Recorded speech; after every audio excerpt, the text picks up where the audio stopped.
Give me a Rogues Nerdery. Henry. Huh? Give me a Henry. Henry? Henry Division? Are you fucking kidding me? Are you fucking kidding me? What do you think, detective?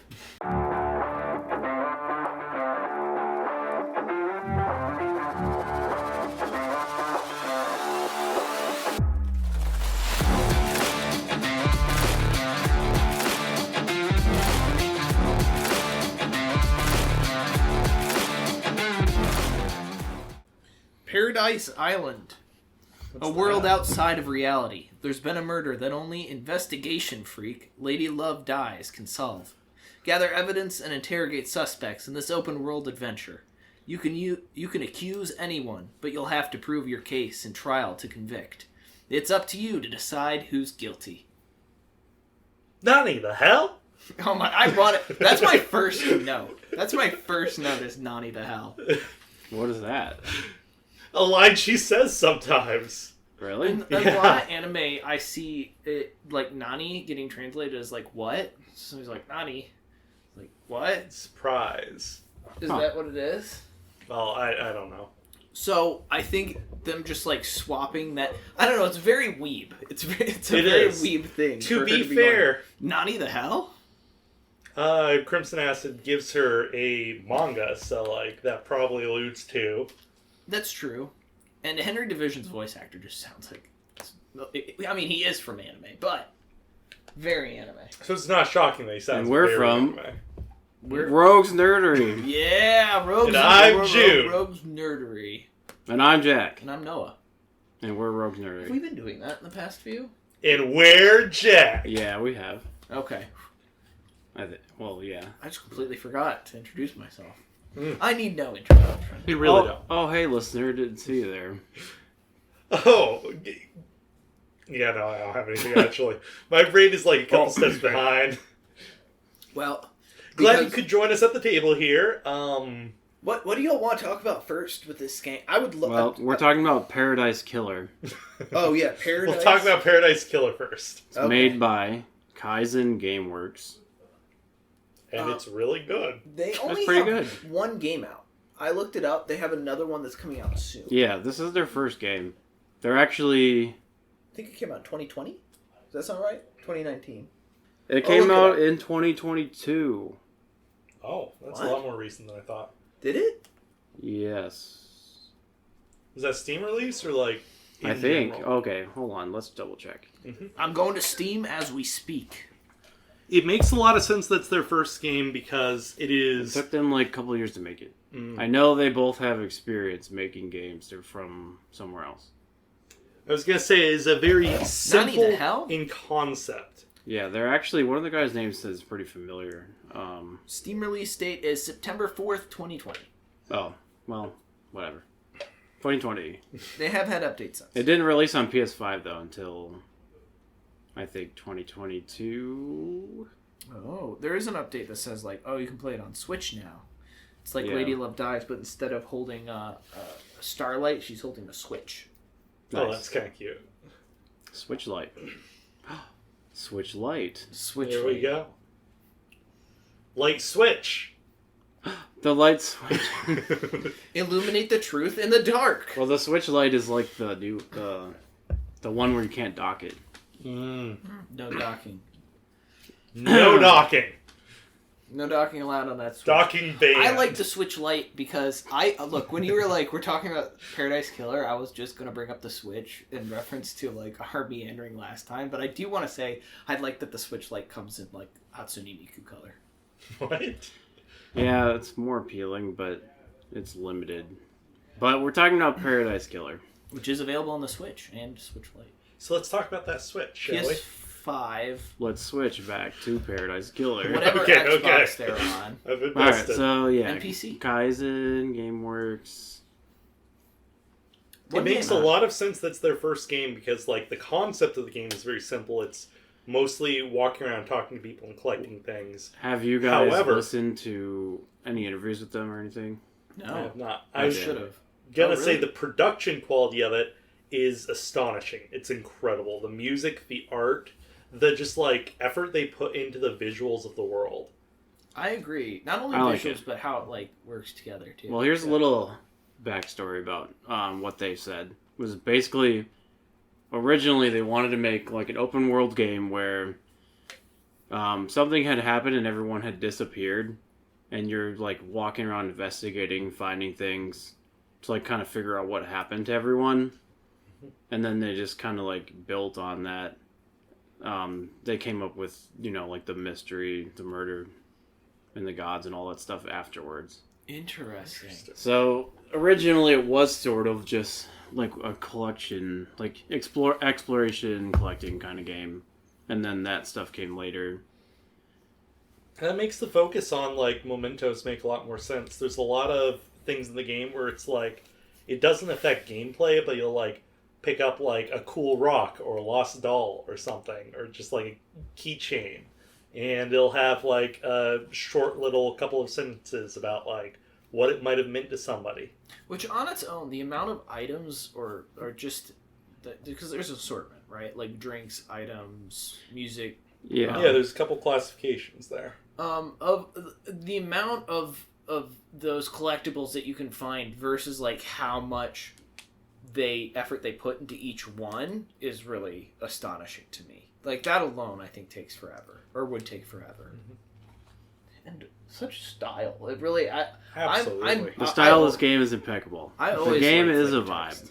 vibe. I cannot think of any other media that has like a even similar style to what's going on, because the island itself is like opulent. It is Florida if it was covered in like marble and gold and like big fruit trees. It keeps its namesake of being a paradise, and giant statues of gods and like massive like quartz skulls built into like blood the altars hills of the island. Yeah, it's lush. It's a spectacle. it's this should, wild, dense fusion of so many things going on. We just should describe the world.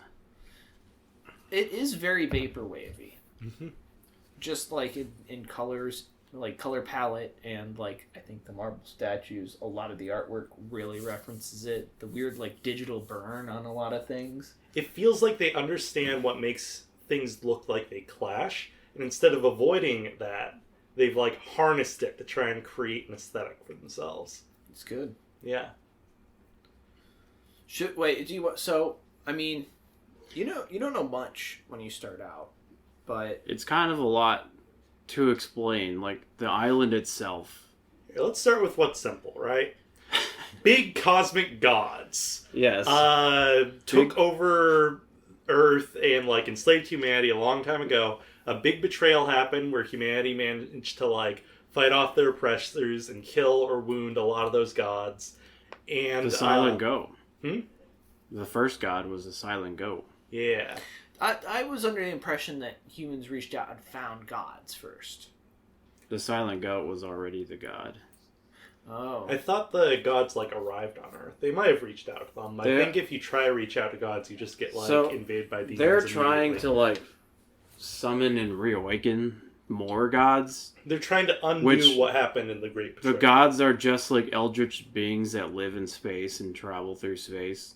They're not really like gods. They're like Lovecraftian monsters, basically. But there was the first god, the silent goat. But then, yeah, the humans figured out how to kill him. And his last like action before he died was he sent his powers to, what are they called?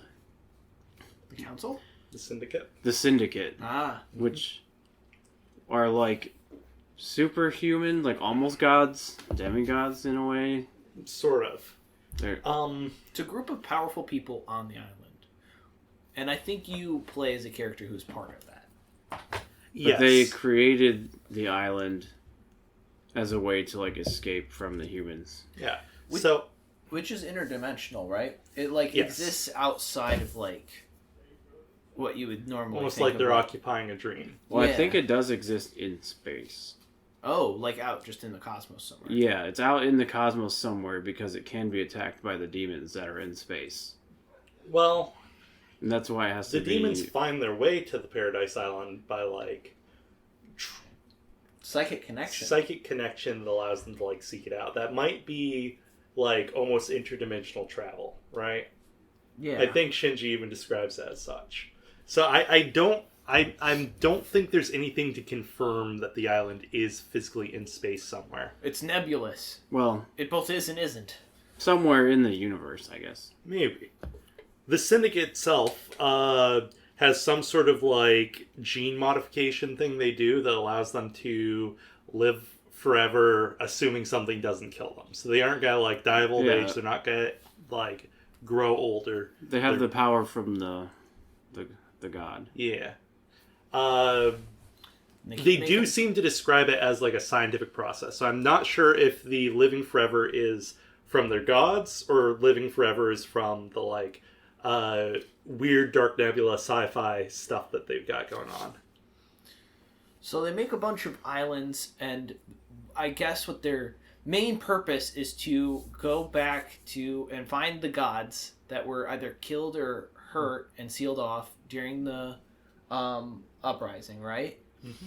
And essentially resurrect them. And they've created this own island as a there place was multiple to gods. Yeah. to do that. My bad. There is an extensive like history that you can like read and pick up parts through. It's very There's a There's whole lot list to of it. gods that were killed or wounded in the Great Betrayal. The Great Betrayal. The more you discover about it, the more I think you like it. Because at first I didn't think I liked it, but I do. So they keep trying to make this paradise to resurrect the gods. And there's a certain way that they do that we'll probably get back to. But through some means or another, each island keeps failing. Either getting corrupted or having a fatal flaw that ends up becoming the end of this individual world that they've built. It sounds like it's mostly just demons that ruin everything. It is almost entirely just demons ruining everything from everything that I've read on it. So there's demons in the cosmos, not only Sometimes it's gods. eldritch gods. Sometimes it it's is other gods. gods themselves. Sometimes, yeah. Some gods want to like eat the corpses of the other gods and allow themselves to come back to life at the expense of other gods in the pantheon. And because the Syndicate is like it's got its list of gods, it's like priority gods that's taken care of. It can't really allow them to like eat each other, which is a little strange. The gods seem less like conspiring, intelligent beings, and to be more like Well, they call them self-serving at one point. yeah. Yeah, Aren't they all probably. gods? Yeah. Yeah. So there are others outside the ones the Syndicate is like focused on. I believe one island sequence ended specifically just because interference by one of them. It was like really early. I think it was the predecessor to Montserrat. Montserrat? I think that's it. I don't know if it's how you say his name. Well, the reason... So, There are two instances of a god taking over somebody and ruining an island. yeah. They have the council, I guess, who, like, keeps everything in order. And then the other syndicate members, they all have their own jobs to, like, help keep the island going. Yeah. Not part of the council, but high-ranking in the organization itself. I think what really makes the islands make sense is that to resurrect a god requires worship and occasionally sacrifice, and that means you have to have like an entire civilization supporting the resurrection of a god, right? So what the Syndicate is doing is they're using their like god-given powers to like conjure a civilization out of thin air and then populating it by kidnapping a bunch of people from Earth, presumably. Yeah, they kidnap the people from Earth to use as slaves and force them into worshipping their gods. Yeah. And just do manual labor and shit on the island. Now, all members of the Syndicate are acting as like a government designed entirely to manage this like population of people that don't want to be there, because they've got this like singular goal, which is just like exist and keep your religion on top for like a couple million years until your gods are alive again.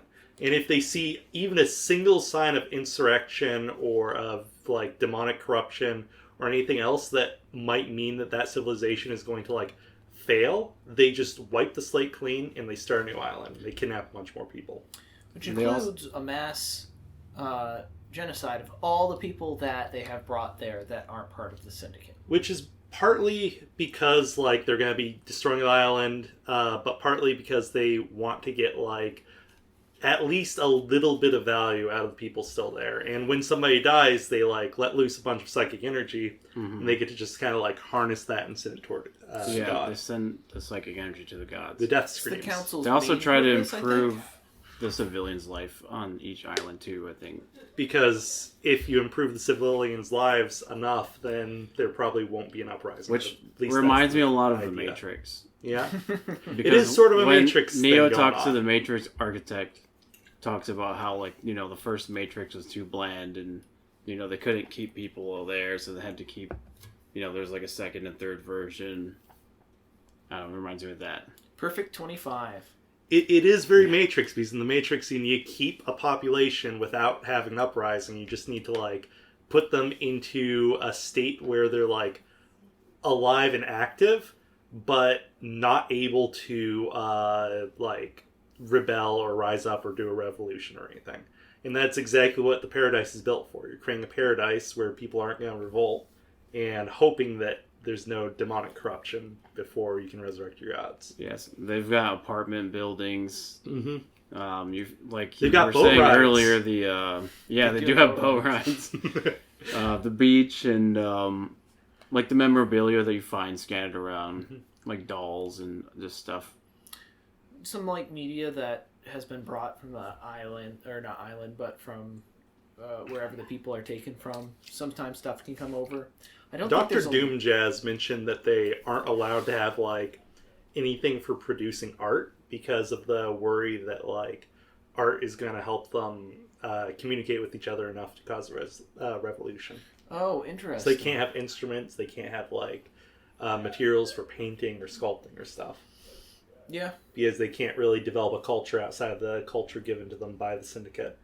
Which is why it's really meaningful when people that they... That doesn't stop them. yeah. It's really meaningful when the people that they abduct end up like bringing CDs and music with them. So you can't find stuff like that throughout the island. Yeah. But you're on sequence 24. Mm-hmm. And you start the game as Lady Love Dies, who is an investigator for the Syndicate. Ex-investigator. Ex-investigator. You're in exile, which essentially The means Sheen. you're in this little... For 300 million years. 300 I thought it was 3 million 3 days. million days. Oh, 300 million days? Is Or it 3 300 million?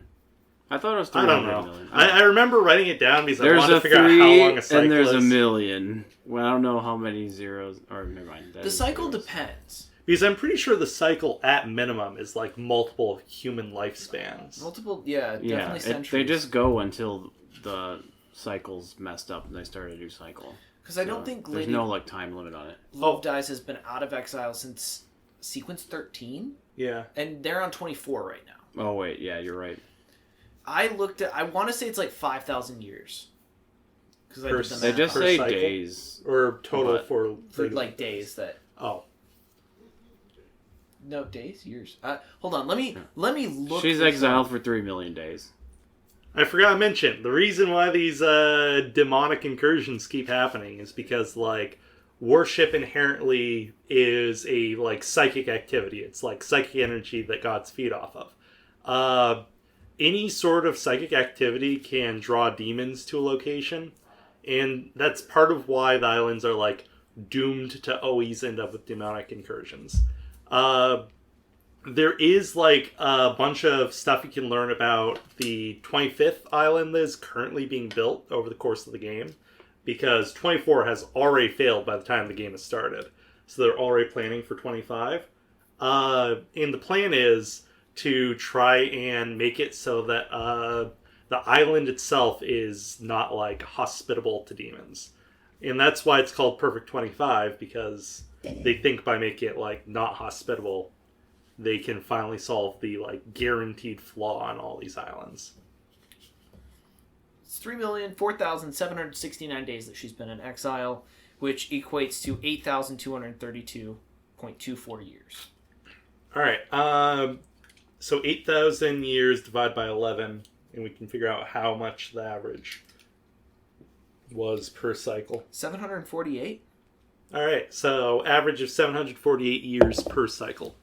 Per island. Interesting. Yeah. Yeah.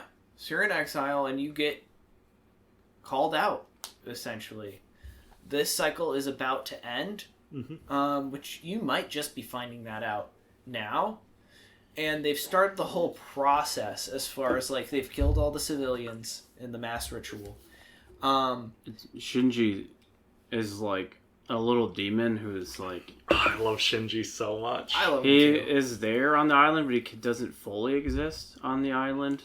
He's, like, half in, half out. Shinji's kind of an audience for you. He doesn't have a horse in any race. He's there as, like, somebody you can talk to that's outside of the investigation to almost, like, arrange your thoughts occasionally, you know? He's specifically a demon, but he's not super powerful, and his psychic connection to the world doesn't allow him to fully exist physically. So he kind of just, like, teleports around in this semi-physical state, and you can, like, run into him and talk to him.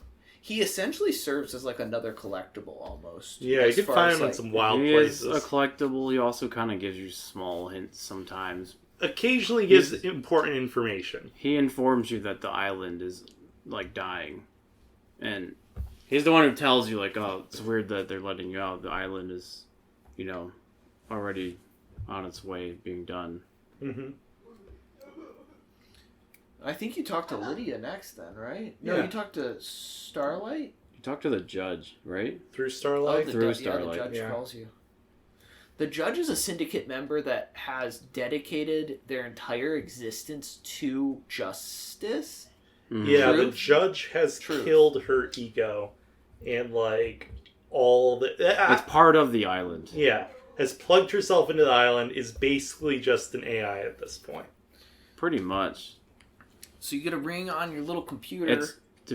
Oh, I was gonna say the judge is kind of like a weird depiction of, like, a man and a woman both at the same time, like, kind of, like, grabbing each other's arms and stuff. It's a really cool design. Holding Yeah. scales. 3 faces.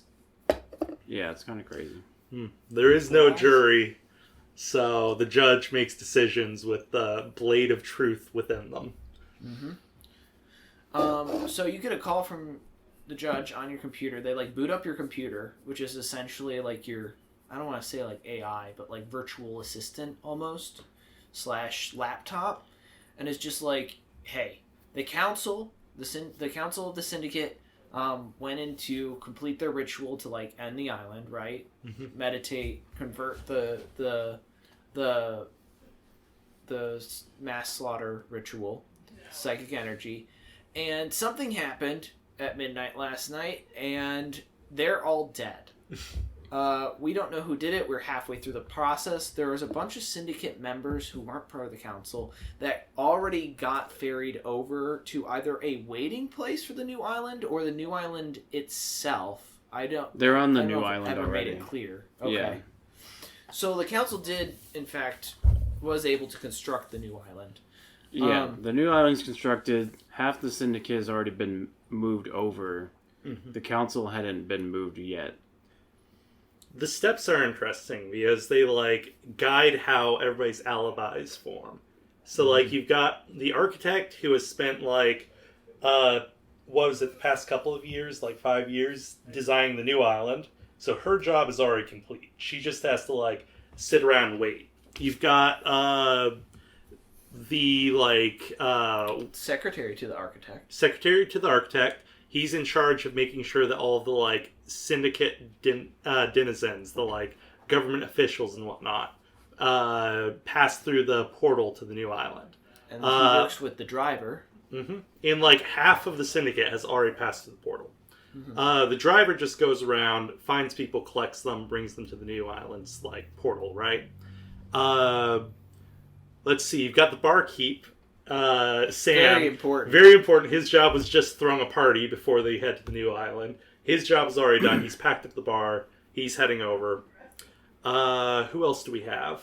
You have the Witness to the End, who is like the main official, and his whole job is to oversee and I assume I feel like he would be working with the secretary a lot more if his job is to organize ferrying people over. There's a lot of fail points that can happen in trying to like head to the new island. Like, what if a revolt happens in the last moments? What if Narbe gets off, etc.? We also have to make sure the old one gets destroyed properly. That too. So his job is just making sure none of those fail points like get broken.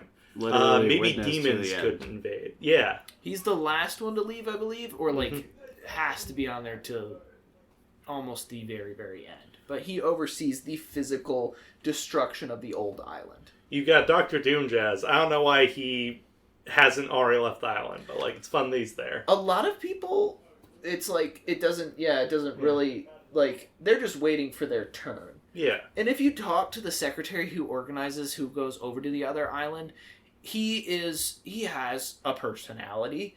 And I do think at one point he mentions in a conversation where he's like, oh, this person, I don't really care about them. And they hate waiting. So, like, I was just kind of making them wait. That's the only reason Crimson Acid is still around. Yeah. The secretary's name is Yuri. Yeah, he you know who sucks. Yuri reminds me of? Who? Who's that dude from Disco Elysium? The big dude who, like, blocks the door. The phrenologist. Not phrenologist. Measurehead. Measurehead, yeah. He reminds me of Measurehead. That's literally in his name. Oh my god. Yuri is big, he's buff, and he's really fucking annoying. I remember there's a conversation that happens with him that just, like, characterizes everything you need to know about him, which is when you talk to him about wine, and he's like, yeah, no, so the more expensive the wine, the more aged, the better it is. You correct him on both points. You go like, well, the more expensive the wine doesn't necessarily, like, make it taste better. He just kind of goes, no, you're wrong. You clearly have, like, the jealous opinion of someone of the lower class. Yeah, and then you go, like, well, the age also doesn't necessarily matter because a lot of wines you're supposed to, like, drink within, like, 5 years, right? So, like, what are you doing, you immortal asshole? And then he goes, like, no, you're also wrong on that point. I think you don't know what you're talking about. Yeah. That's why it reminds me of Measurehead. There is also... like essentially a royal guard. So one of the people that's still there is the what would you call that? Grand Marshal of that royal guard. Another point to probably bring up now too is that everyone below this Grand Marshal also gets executed. They have their own like so the marshals get. Oh wait, you're talking about Kiko? So the marshals. Oh yeah. There's Grand Marshal Kiko. Sorry, hold on. No, go for it. Grand Marshal is Akiko, and then we also forgot Lady Acid. Crimson Acid. Who's the information broker for the syndicate? Well, she used that. Well, so she used to be a warrior as well, but she got blessed by the Silent Goat God. Oh yeah. And she now has like a goat head. She's basically just a celebrity that the syndicate uses to. She's just a, they parade her she's around. A sex symbol for the citizens, basically. She's just propaganda at this point. Yeah. They have like a raffle to see who can win a date with her. Which she tells you that she made sure that there was actually no winning ticket. So she would, because she didn't want, she's uncomfortable with it. She hates the whole situation she's in. Yeah. She's being objectified basically just for the use of the gods. She also used to be, like, a really good warrior and kind of, this will probably, like, lead into it later, wants to some extent, return to that. But she really can't, given her, I guess, position and how she's used by the Syndicate right now. Mm-hmm. So she started a side hustle of the information brokerage. Well, also... No, her official title is also the, like... information. Oh, so she's supposed to be doing that. Yeah. She's a spy. It's kind of a weird thing, but yeah. One of the things about the marshals they have their own weird responsibilities. As a protective measure, right? So the like gene therapy that they developed to make people near immortal could be done to their soldiers. but they have opted not to because they want their soldiers to like age out and be like replaced by just like whenever they reach the end of their lifespan, they just like get some more marshals from the population of civilians they've got. So they condition some civilians, they give them like the means for like some upward mobility, and they put them into the barracks, and that's a much better living condition than they otherwise would be in. And that's what keeps them loyal. Essentially another weaponized use of control, right? Yeah, you're using the oppressed to control the oppressed, right? Because the dream of the oppressed is always to become the oppressor. Amen. All marshals are bad. Yeah. Anyways, this was specifically done because they never want the military to be able to like take over the syndicate. They're afraid of giving that power to people that like would be able to like take that control for themselves and destroy everything the syndicate is working towards. So for this, they only allow one singular marshal to be a member of the syndicate, and that is Akiko. And she has to stick around and watch all of her comrades die every time they move to a new island. Or just like watch her comrades die around her, because like she's got a lifespan of infinite years. She's been alive for hundreds of millions of years so far, presumably. And these people are dying out probably every like 90 years. So that is not good for her mental state, and it's reflected in her character. Is that everyone? We got Witness, Yuri, everyone except for... We didn't really talk about the doctor, but he is just a doctor. Yeah. Last thing about it is... Who's that? Wait, who's the... One Last Kiss? The ghost lady who's... Oh, right. Yeah, One Last Kiss. Yeah, One Last Kiss. She is someone that died earlier. Used to be part of the syndicate, yeah. I think. She used to be the Exorcist. Yeah. Which, probably helpful if you have a lot of demon... Well, yeah, you find that out. That's part of the mystery. She doesn't tell you. She just says that she died and her ghost is there because she's angry about how she died. But she wants you to figure it out. She doesn't want to tell you. But she ends up being one of the dead council members who was murdered a long time ago. She was murdered way before these council members were murdered. So your job is to wander through paradise, talk to all these weirdos. Some of them are weirdos. Fun fact. I think they're all weirdos. You think they're all weirdos? Yeah. When asked about how he came up with the names for each character, he said that he literally just looked around his room and saw what was in his room and just named them based on Fruits that. and acid. Yeah. That makes sense. I forgot where that name came from, but I can't remember exactly any specific examples. Besides, is it Yuri? Yuri Knight? One of them was a character from Evangelion. Like, he had the movie was on a shelf. Got an Was that the Evangelion one? I don't know which name it was. I've never seen the movie. I forgot exactly. I thought it was Yuri. Or maybe it's someone else. It's probably going to be one of the ones that, like, you only see the name once, like the council members. in I don't think so. In Evangelion? I don't know. I forgot which name it was. That's like the main... Who's the main character in that?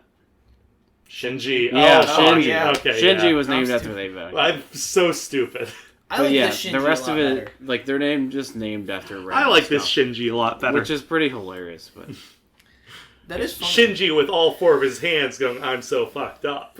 There is a weird eclectic feel which makes a lot of sense. I think it adds to the vibe of the game. Mm-hmm. It does kind of have a hodgepodge feel, but like I said, in a good way. It's not like unrealized, you know? Yeah. It's because they started with something so different and eventually just kept changing it because they kept coming up with more and better ideas. I like the name of They this started with like a top-down shooter a lot. Really? Yeah, like one of the original ideas before they came up with the like exploration end of the world thing, and then it became the murder mystery. And, Are there... go ahead. Well, never mind. I was gonna say the dialogue. They basically wrote all the basic stuff first, and then they went back later on and just added more on top. So like they just did the important stuff the essentials and the added red and then herrings and stuff in later. built on top of that eventually to add more. Interesting. That makes a lot of sense. Is this based off of it? I've never played like the Ace Attorney games, but I assume this is kind of how they would be. That Does it take, I guess, inspiration from any? Is there anything like this? sidebar. That's what fucking Gary Butterfield kept talking about. He's like, the Ace Attorney games those are real detective games. This is not a real detective game. You don't do any real detecting. Blah blah blah blah blah blah. I have and something sidebar. to say about that, sort of in association with that, but I probably am gonna wait till like the end. I think Ace Attorney, the like fun part in it is specifically the trial.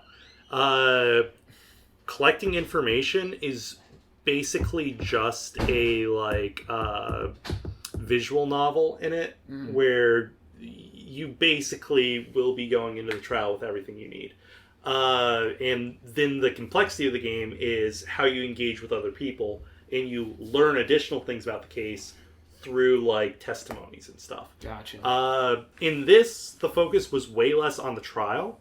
One of the really interesting gimmicks of Paradise Killer is that you can start the trial at any time, no matter like how little information you've collected. Oh, yeah, I forgot about that. That is not how Ace Attorney operates. Ace Attorney's got a very specific narrative it wants to happen inside the trial. It's more on rails. Yeah. In Paradise Killer, they want the opposite of that. The game would just let you be wrong and kill the wrong people if you felt like it. It's not a fail condition for the game. Well, as far as I know. They really wanted you to have free exploration to go wherever you wanted and do it in your own way.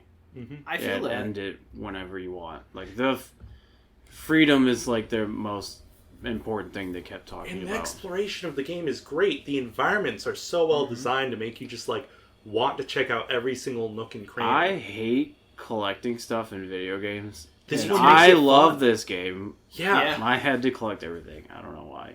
It was just really good. Well, essentially, there you get to a part, one of the power-ups, like, might as well, right? Yeah, you get a double jump and then an air dash. I want to talk about the movement in a little bit. I just wanted to stay in Paradise. Like, as I was reaching the end, I was like, that's part of the reason I didn't 100% it. I didn't get that 10-minute achievement. But just all the others, it was like, might as well. It's another excuse to stick around in the game. So I went and found all the collectibles. And then I started doing the, like, max hangout level because I got one with someone. I was like, oh, so it's not even, like, that much. And then I was just burning time, like, running around. And through that, I found a lot of other, like, little pieces here and there, which was also really cool. Like, my time wasn't just being wasted. It was past a point of where I was like, I could probably go to trial and do, whatever right now. I should probably do that, and it feels like it's better if you... I just want to say to the listener, if you do play this game, it's better if you actually wait to find everything.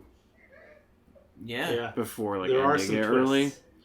The twists don't happen in the trial. You are free to do it however you want, but I think the proper way, like, in my opinion, is to find everything first and then finish the game. If you want to, like, fully finish it. The game is basically done by the time you start the trial. You already know what happened. You already know how the trial is going to go going into it. If you wait. If you wait? Yeah. I disagree. Really? Yes. Because there's not, like, a prosecution. I mean, there's not a defense attorney that's going to go, like, well, hold on a sec. I think you might be wrong about this. Do some, analysis with me. Almost. Instead, it's just, you're telling the judge, here's what happened. Can I kill the guy? And the judge goes, oh, hell yeah, have fun. We can talk about the trial later. Man. I've got a lot of thoughts about the trial. But, I mean, just environmentally, it is... The environment is cool. Gorgeous. You don't want to leave. There's also loudspeakers all over the island that, like, broadcast music to it. And it's really interesting because if you walk away from one, you can, like, hear the music fade, and then you'll come across another and it, like, swells back up again. Yeah. Which is really... It's an interesting, like, detail. And it's so dense. There's so many, like, buildings packed close together and, like, so many little things where you'll be like, looking off of a balcony go like, hang on a sec, what's going on over there? And you find can like a always knife hidden in see a bush. collectibles from far away. Mm-hmm. I'm pretty sure. Maybe if you adjust your field of view. Yeah. But in the game, I didn't have any issues playing on PS5. Like, if you're on one side of the island and you see a collectible, like, over on the other side, you can run and go get that. Yeah. Mostly. I think there is a distance where it stops. I don't think so. Did you guys play There on definitely PC? is. Yeah, because I was in the apartment buildings, standing on there, and I knew there's some things left. I even had the power up that like highlights everything throughout the island, Mm-hmm. and I did not see the stuff that was at the reality folding drive, like the Maybe top and you the very needed to behind it. adjust your field of I view. absolutely was. Like staring straight at it, like it didn't show me. Yeah, there is an adjustment you can do in the options so that you can see further away. It just affects your performance whether or not your computer can I was handle curious it. about it, and I was over on like the island that's the containment area with Henry Division. Mm-hmm. I hit the detect items button, and I was like looking at a single pixel show up over on like That could be the it. like It might have just council been really building, small. just squinting at it and going like, "Yep, that's definitely changing color, so it's got to be an icon." Yeah. You could usually see everything. Yeah. But I didn't have a lot of trouble with it. I just And when you get that go to the power other up side, do it, and then that allows you to detect items, it honestly, I found myself like only using it when it was a convenience thing, right? It was never like hit the button and that's the only way you find items, because like you just kind of find everything you need by wandering around and exploring naturally. I didn't get the find until later in the game, so I was using it just to like I found that like the last quarter of the game, basically. I didn't know that the second... You get the upgrades from foot baths. Mm-hmm. There's 2 of them. 3. Double jump, dash. I thought that 2 of them were at the same one. No. Oh. One is in Syndicate HQ, one is in the town, one is in I thought the jump and the air dash were both the same one, and then I just didn't do it twice in a row to get it at first. You might have had one of those for a little while and just didn't realize. They're pretty close together. Well, I had just the double jump, and then I didn't go to another footpath because I was like, well, I already got that. Oh. And so I didn't get the air dash for a long time. And then I just happened to stumble across the one for the icon thingy. But yeah, I mostly used the icon thingy to just like double check that I've actually cleared an area. I'd be like, all right, I think I've looked everywhere in the dead zone. Let me just ping this real quick. Yep, all done. You also learn about yourself. So, I don't know. That's a weird way to just go right into it. But like on top of collecting things, wandering around exploring is like a huge part of it. But then, you have interesting interactions with people, usually hostile. I immediately after walking out of the judge room, just went out to KHX's workshop, and on the way I met I might have done the temple after that, and somewhere in there I met One Last Kiss. But technically, those were the first 2 interactions I had, was with someone who also KHX is someone we forgot. He's a designer for like machines and technology on the island. I was really proud of myself with KHX because I didn't even go to his house until I was like almost ready for the trial, because what happened was like I hadn't even gone anywhere yet. I came out of like the judge's area and I was like, all right, first goal is to find KHX. I can go over to his shack, but there's no way he's alive right now, because he's the only one that knew how to get through the second seal. So what I'm going to do is I'm going to go scan the beaches, because that's where I would dump a body. Who'd you talk to first? Let's see. I went and found the body first, and then I went to the Agrifield, and I basically did the whole Agrifield thing. You just immediately went and found the body. Yep. Because I just walked the circumference of the non-occupied side of the island. That sounds kind of tedious. Because I remember vaguely, so I had played the game once before, and I remember the first thing I did then was I went to the shack, and I didn't find the body there. And I never found the body in my first, time playing this game, which I had played for, 3 hours, then dropped it. So that was my goal this time around, right? Anyway, so I went to Agrifield second, Who did I talk to? I probably talked to Yuri first then, because Same. I pulled around out of Agrifield and went into the town. I did not touch Agrifield. I went to the workshop, and then I jumped down and found the body, and then I think I used my first, teleport. Well, I found really early on the PDA from doing the, Agrifield puzzle, right? Where you find the thing where it's, Witness sent, what's her name? Starts with an Lydia. L. Sent her the, code or whatever. And that made me immediately suspicious of both of them. And that kind of painted the entire rest of the playthrough from that point. I'm sad because, I really wanted Lydia to not be suspicious, but she was, and I was like, Can I reveal one thing about how my trial went? We can talk about the trial later. Okay. We should probably talk about the gameplay. Yes, I want to talk about movement. Because we were just explore talking, the island, we're blabbing about story stuff. That's a big thing. And then you go and you talk to, the island people. But I talked to Carmelina. You're released from exile, and then you just drop down from this tower that's thousands of feet in the air or whatever. That was the game's way of telling you no fall damage. Here, jump 5 miles. I don't think I actually knew there was no fall damage for a little bit. Really? But that's the first thing that happens in the game, Jack. I know, but that's cinematic. You jump and you're falling down, and as soon as you hit the ground, splat. Title screen comes up, which is pretty cool. Good sequence. It's a long fall, too. You got a ways. Which I think if you probably jump from that height in the game's normal physics, they probably slowed it down a little bit. Yeah, because brief opening credits. Because the game has a really high rate of acceleration in the air, right? That's completely uncapped. Is it? You really want to talk about movement, huh? Let's talk about the movement. Okay, so how are you moving around? Island 24. Oh, you're fucking schmoovin'. There we go.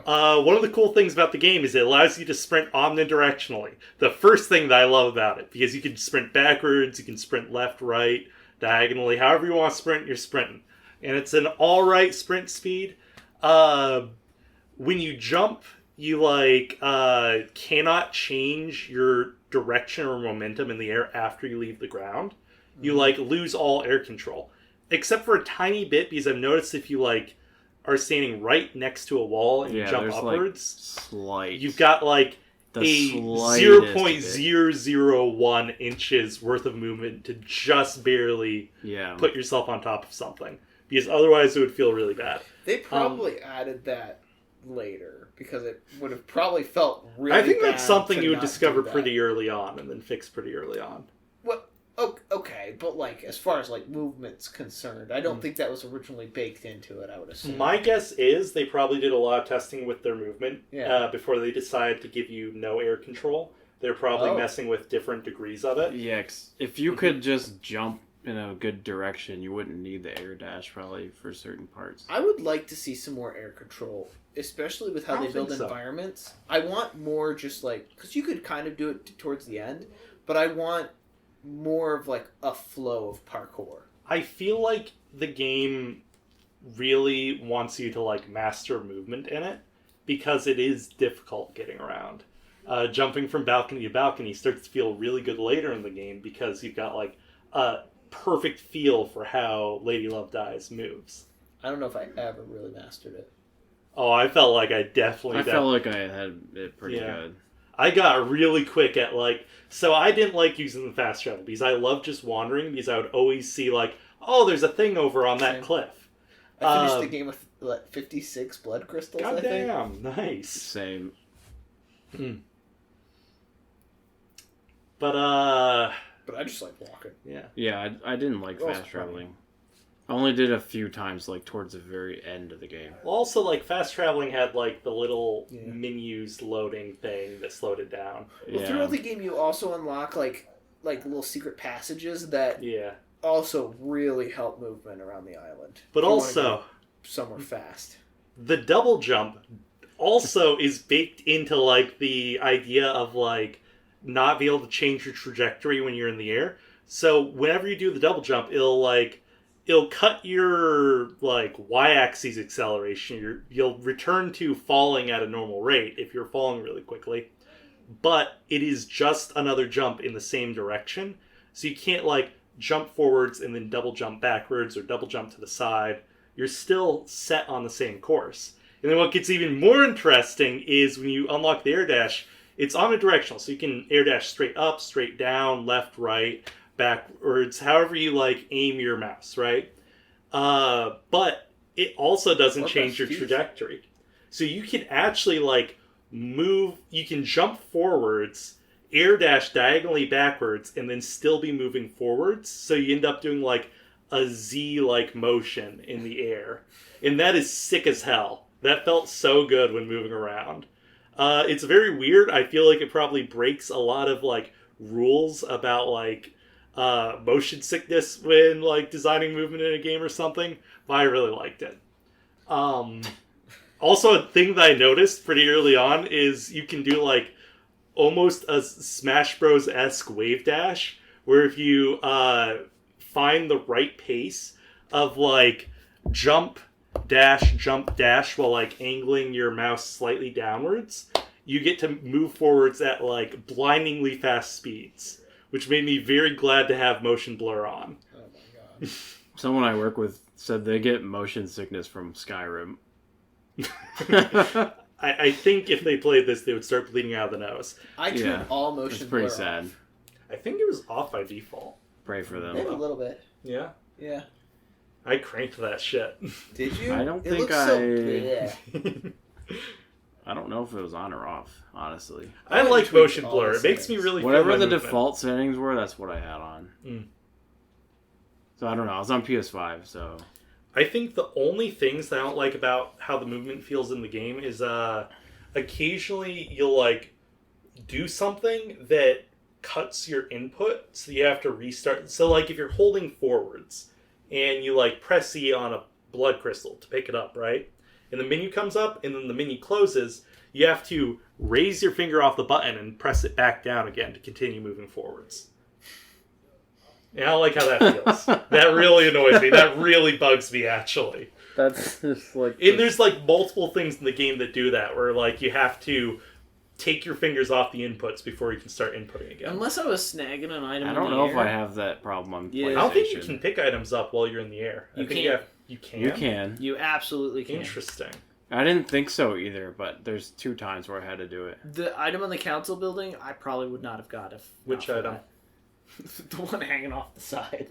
One hanging off the side. One of the little orbs? Or... I Was forget. it a No, crest? it was actually. It was. I remember exactly what it was because I went, huh. Because I wasn't like super impressed by it. Like it was fine. But it's like the opposite side of Doomjess's boat. And you have to like fall to a ledge and then walk around, fall to a different ledge. Mhm. And then it's still down below. And it looks like it's on an area that you have to be crouched in order to be in anyway. So it's like really hard to get to. But it was a little statue. It was like this one appears on every island. Oh, Just I like- remember that thing. Yeah. That is a weird item it that we always should just mention, I guess. I don't know appears if I picked randomly. that up. Yeah, You the might. description is just that this weird statue appears on every island and no one knows where it comes from or who made it. And it just like has like a mind of its own or something. It appears Interesting. randomly. Yeah. But yeah, that was the item because I was like, it was a bugger to get. Interesting. But you can't. You can absolutely snag it. I just had to like You jump keep near it. and I falling was while like, you're in the menu? You do because I got it. The menu popped up and I read the thing. And I was like, all right, and then I closed it and I could not tell while the menu was up. And then I closed it and I was just like, so I figured it would be one of those things where it would, if I got dumped in the water, it would teleport me somewhere else because there's some just like out of bounds areas. Apparently it was shallow enough where I landed that I was There just are like some pulled the areas, menu yeah. down and I was just like in the water, just like way far out away from the You gardens. can see a little bit of ground in those areas. Mhm. It's hard to judge sometimes. Yeah. I love how many little details they put into like the fish in the water or how the waves go against the shore. Also, The almost birds kind fly of jump backwards. Mm-hmm. Oh, I did not notice that. Yeah, I didn't notice it until Shinji mentions it. Yeah, Shinji mentions it. Well, part of the thing is that there's a reality folding drive that I think is like technology mixed with like the council members' power that either helps sustain the island, end the island, and probably also sustain power to the island in a certain way, from what I understood. They also mention when they Yeah. start the next island, the reality drive powers the next island for a little bit before they shut it down on the previous island. So my guess is it's powering the next island until they can get enough workers from wherever they're getting their workers from to start the next reality drive up. Interesting. Well, I know Yeah, like the birds fly backwards because the island's dying. Yeah. well, I know there's like a lot of time space stuff that like Yeah, happens because of that. true. Yeah, they keep referring to things like they're still stuck on the same day. Mm-hmm. As if yeah. time isn't actually passing, even though... There's like a sun and moon. There's a Yeah. day and night cycle, but it's always the same day because the time doesn't work the same. God, on the the night island. is gorgeous. Mm-hmm. You see the stars moving at like blinding speeds across the sky. Aurora Borealis. As a aurora is like slowly moving around like clouds. That's why I thought it was like some sort of interdimensional thing, because I thought that the reality folding drive kept like stability as far as like time and It might. place in a sense. But since the island's ending, it's also somewhat getting affected. Just my read on it, though. Do you think if they lose power, it just kind of like fucks the entire island then? I mean, probably. Because there's that line about when Doom Jazz, for one of his experiments, accidentally like destroyed their power grid for a day. Was it the whole power grid or just like a lot of stuff around it? They acted like it was the whole power grid. That's so funny. And then he used that as an opportunity to bust his like doors systems. I thought that happened as a byproduct and he just never got it fixed. It might. It's inconclusive. Yeah, he may have did it on purpose. He may have done an accident. It seems like he did it on purpose. Doom Jazz is the only innocent person on that island. Perfect Timbo. Is he? I can't wait till we talk about the trial. But yeah, so we talked about movement, gameplay, mostly just exploration and talking to people. Yeah. Doubling back, collecting items on the way. I wouldn't say it's like relaxing, but it's fun. It's just nice. Yeah. Just running around, jumping, collecting stuff. Everything is interesting to look at.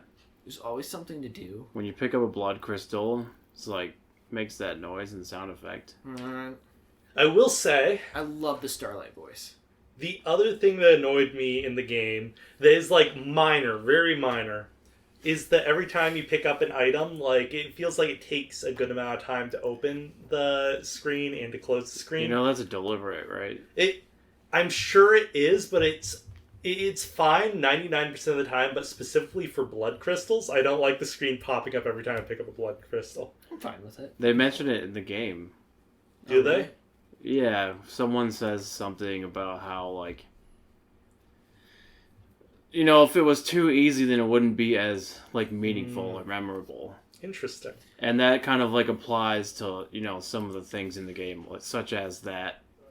Or, like, when you use the thing to reveal the icons, you have to wait for, like, her to, like, close her eyes and meditate. Well, I'm fine with that part. It's just specific to blood crystals. I don't care. I liked it. Yeah, I think it's fine. You also get to see the little counter go up and the ding, and the voice like blood crystal. Or I'm in the middle of a conversation and like new Starlight skin obtained. Mm-hmm. Yeah. I like it a lot. It also adds like an analog feel, not quite to waiting for a picture to load by like, you know, line by line, but like almost there, you know. Especially with that filter over everything, like you get the the scan lines on every screen in Starlight. very nice. I do also So wish many- with the hacking that they had, like, it feels like it chooses from a couple different designs that repeats a lot. I took that as like, once you know it, you can kind of get through it faster because you Interesting. recognize it. Because I really liked it the Because first it's couple of not the times I most did it. difficult thing in the world. But it's Yeah. like once you do it once, you're like, okay, I know how to make this. I can do that real quick. and So get it's about through. mastering it. I think so. Interesting. I think the real obstacle is just finding the patterns for them, rather than actually like getting into something. You know, Yeah. Yeah. there's a lot of stuff that feels like it's very deliberate that I think adds to the aesthetic. Even if it takes a while to pick something up, even like the smallest item has like the flavor text that adds to the overall story. In my opinion, just in a game based on vibes, I don't think It is they a vibe. missed with a vibe. And there will be like a little like description like in the corner. Because sometimes go I ahead. don't know what you would call that. What do you mean a description? Of Like when you pick up a blood crystal or you find like a new oh yeah, in the bottom left, starlight skin. Yeah, there's like the little like a generic. No, well, not generic. caption thing on the left. I don't know. Oh, I just... When you and then the other It's certain like items. esoteric sounding almost. Yeah, and when you find like new music, it's like I don't know what you call it. A tape that's broadcast across the island speakers, and it shows like there. You know what? It shows also like feels the very record city pop company and inspired. stuff. Yeah. Like an actual like album label. Yeah. Again, immaculate vibe. Yeah. And it gives like a little like I love that they do it with the music and they do it with the drinks and they might do it with something else. The whiskey, the drinks, and the and the starlight skins. Most of those collectibles that aren't just like little items or a relic. God, I love that they just describe this like, a vibe, a feeling. Yeah, they describe the vibe. Every time you get a drink, it It's- tries to establish a vibe. Because it does a cutaway. It's poetic. I really enjoy it. I was gonna say like poem, but I didn't think it was actually a poem, but it sort of is. Through in a way. descriptors and how she talks, you absolutely learn Love Die's taste in drinks. Yeah. Really big they whiskey really like person. whiskey on that Yeah. island. Couldn't be me, but yeah. The crimes. Well, You also learn Shinji likes mojitos. I was gonna I'm say the right crime there. scene investigations Yeah, is yeah. like the Pain in next to make, but they're good. kind of part of the gameplay. What's part of the gameplay? Like the crime scene, like exploration, which is really not like too That's a good thorough. one. It's like you just click on a couple things and read them, and then you kind of move on. But I like that better because how many times are you playing like a game where you're investigating and you're just walking around a room, like trying to find like that one like detail? Is it like I can think of like in the Batman games.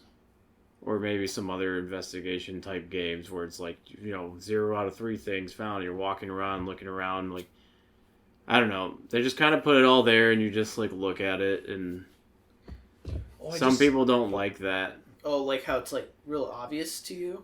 Yeah, it's got, like, the screen and then it's, like, got the magnifying glass. And it's like, okay, click on that, read. Click on that, evidence, read. Click on that one, read. And then when you leave, the computer kind of processes everything and reveals like what you just learned. I like it.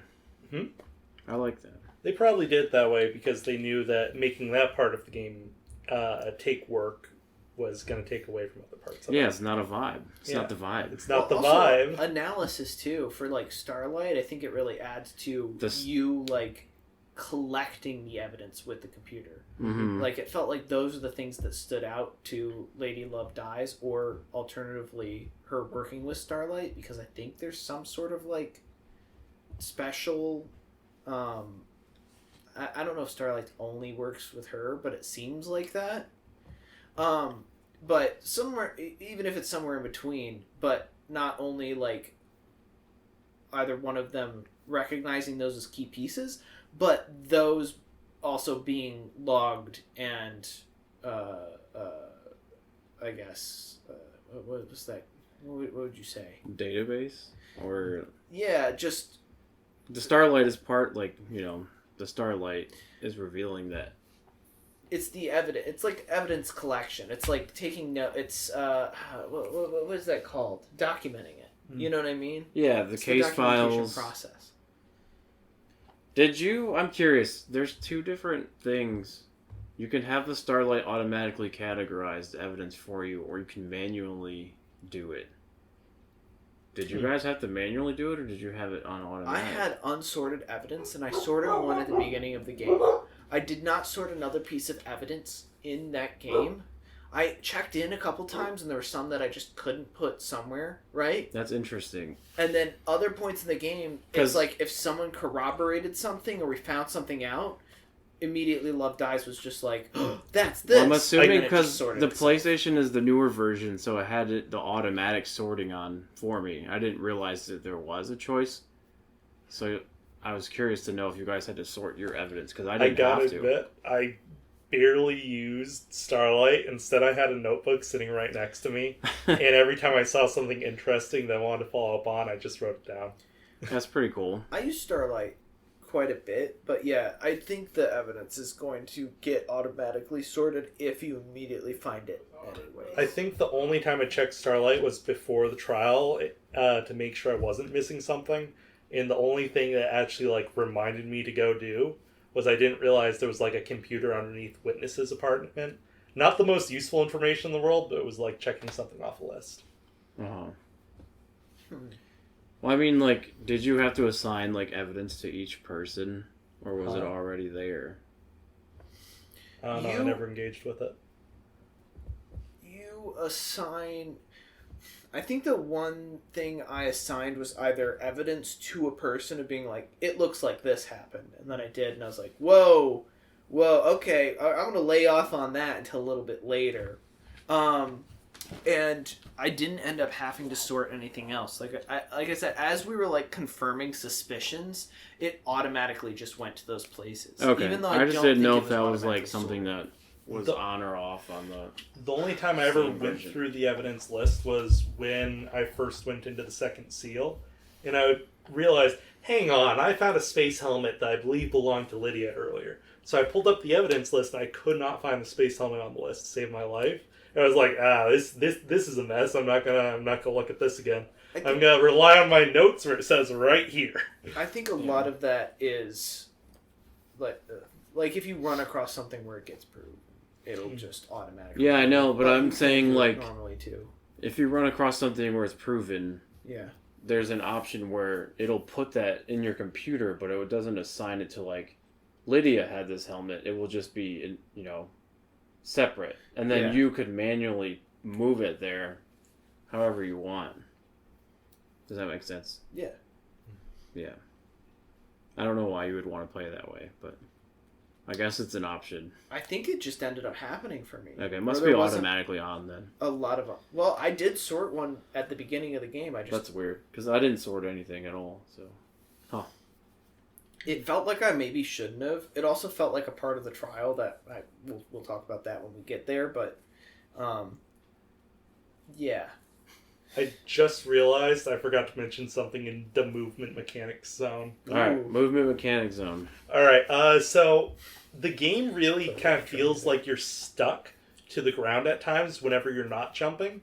And I feel like that was a really good choice because you can absolutely like land on little like railings and feel perfectly stable despite being like a pixel wide. And I think part of that is that the character the hitbox around them or whatever, the collider around them, like fully stops them from falling if even one tiny piece of it is touching something. So you know, in Minecraft, and you're holding crouch, and you can go up right to the very edge of the block. Yeah. It feels like it's just like constantly in that state, and it makes it so that you can do like very precise movements. The other side of it is it feels like you've got some sort of really strong force holding you to the ground so long as you haven't jumped. So, for instance, if you're on the pyramid, which is at an angle like this, it's a ridiculous, 60-degree angle downwards. you can just run forwards, and you're running full speed, and your feet are not leaving the ground the whole time that you're running down it. It feels like a Sonic game, where when you go down a slope, you're going at full speed, but not forward. You're going like in line with the slope, and that feels really good. And clearly, they put a lot of thought into how they designed that, and I love that. And I want to show appreciation for it. It's fair. Nerd. I mean, something I wouldn't have thought about or really realized that is something that much thought would have been. I noticed it really so early, and it made me very happy. We didn't mention that all the characters are displayed as like a 2D artwork. Yeah, it's They're kind of like flat, but they always turn facing towards you. What's slowly. Interesting is it's a slow turn. Yeah, so it's a definitely wild intentional. Choice. Yeah. Everything is so intentional. Like nothing doesn't happen like without a purpose, I guess. Speaking about that and going back to like the evidence and crime scene stuff, when I found KHX, you jumped off the side of the cliff, and it's like a little thing that you can like interact with, but it's just on this like pink chalk outline, and it's like the body, and then Starlight opens, and you like scan the area, and you do the evidence collection, which has a slightly more like gruesome photo. It's not like graphic or anything, but like then you see KHX on that screen. There are also guards that are outside of the palace that have been murdered on their way in. And same thing there. There's just like blood splatters with knives stuck in the ground. But when you review the scene, you can like review the dead bodies. And I think that's really, really interesting because later in the game... And they changed the decision. There are people that died or are dead that they absolutely just show you like either their two-dimensional figure laying flat on the ground with like, you know, the blood splatter around them, or sometimes even more gruesome. I think that is because it's in a image. separate space that's different from the main game, and I think to save resources and loading type deal, you know, they didn't want to include those bodies there. I think another reason why they had the 2D art. I think because they kind of just made up a lot of stuff. You know, they started one idea and changed it over and over again to get to the final game. I thought it was very don't think it's to save space or resources. I think it's a artistic choice. I think one of the benefits of billboarding, which is like when you have a 2D sprite in a 3D space, like in old Doom games, for instance, one of the benefits is you can't... New term unlocked. One of the benefits is that you can never look at them from a bad side. You can only look at them from side with artistic intent. It'll always be front-facing. At least in this case, it'll always be front-facing, where they have specifically drawn out the pose, and you always get to see their face and stuff. It's really nice. I think they knew when they were designing the bodies that they could not draw them in a way in the world space where it would look gruesome and have the same impact on you. And I think that's why they did it as like a separate image. I think the benefit of that you really realize later on, because the bodies in the council building don't look that good. No. But it is interesting compared to earlier in the game. I think it definitely... Oh, you know why there's no bodies? What? For the marshals, at least? Because they examined them and took them away. They didn't examine them, and they weren't allowed to remove them. Yeah. Oh. Doom Jazz was barred from examining them. You're right. And Akiko was told by the judge that she wasn't allowed to remove the bodies. But she probably would. Well, I think they moved them anyways, didn't they?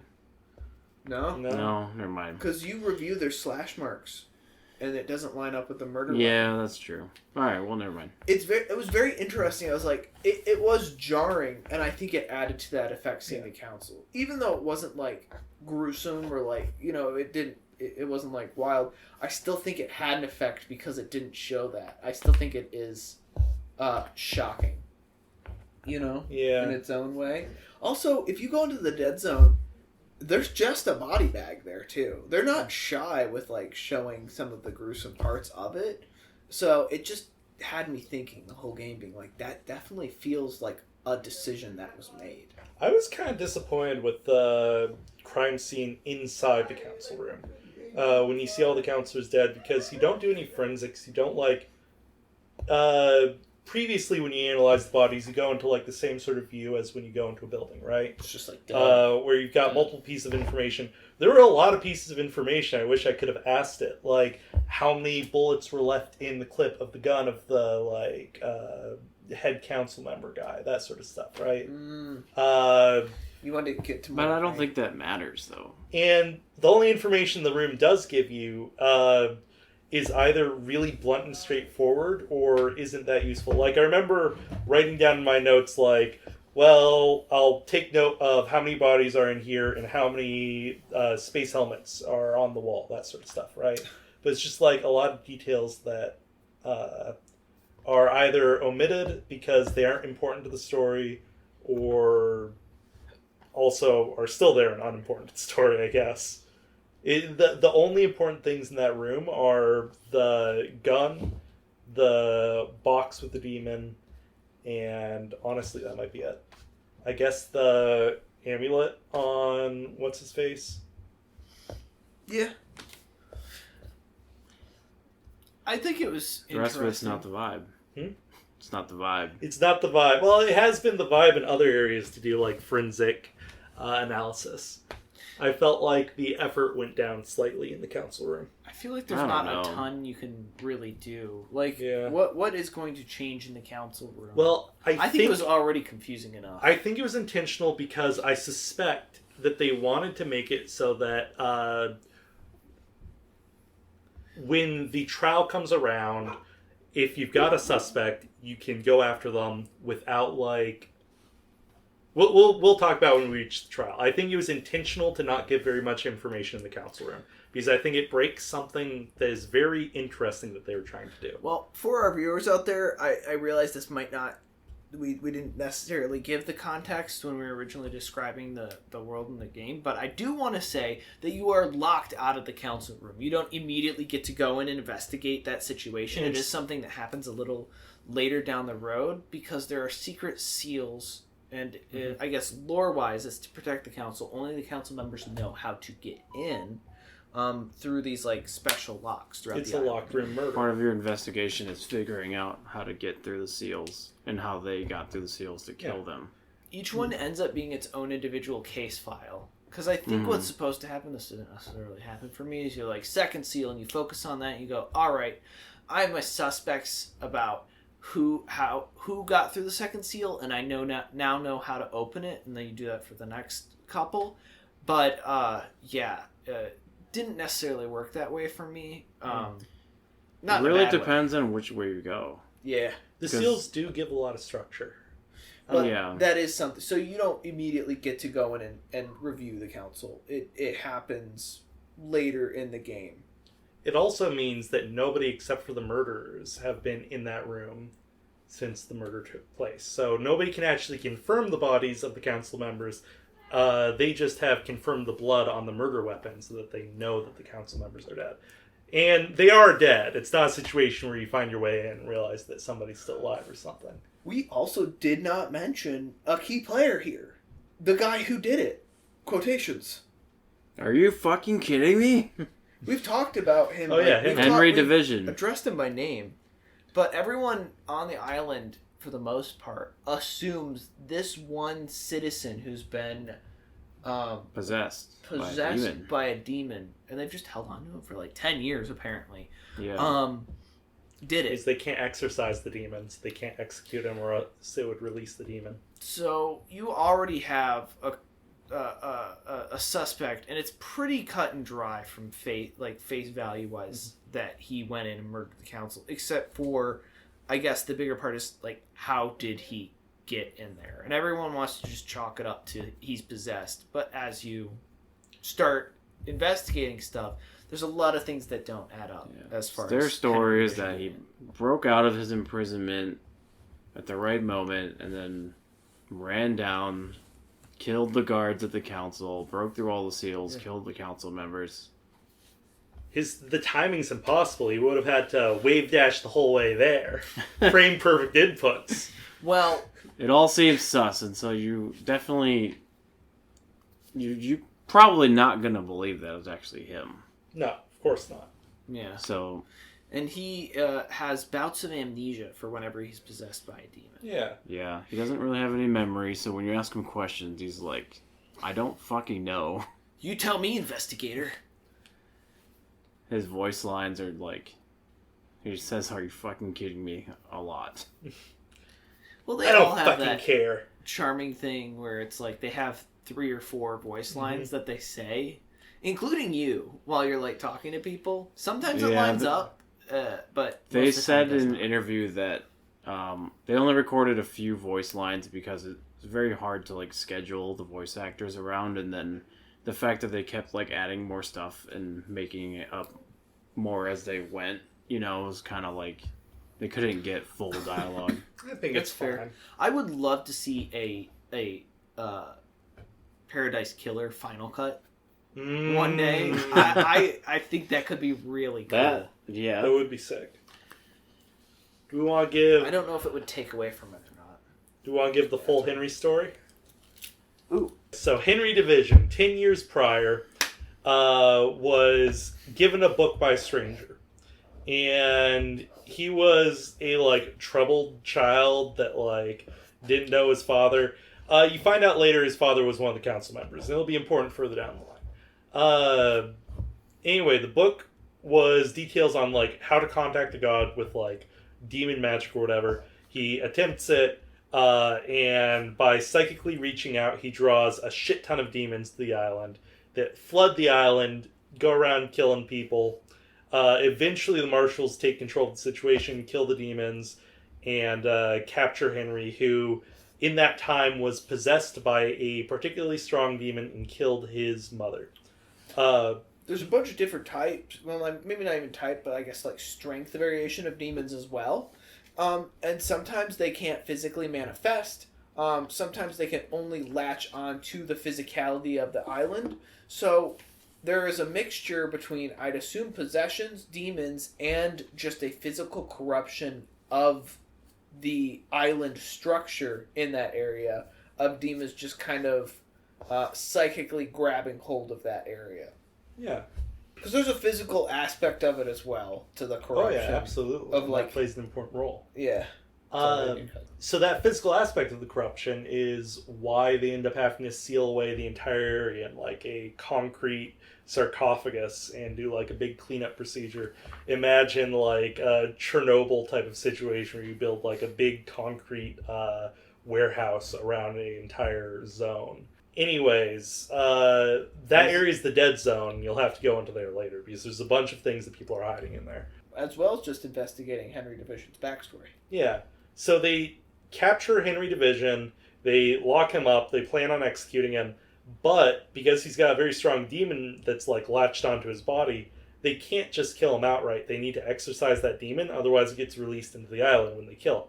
So they're holding on to him, and they bring the exorcist there.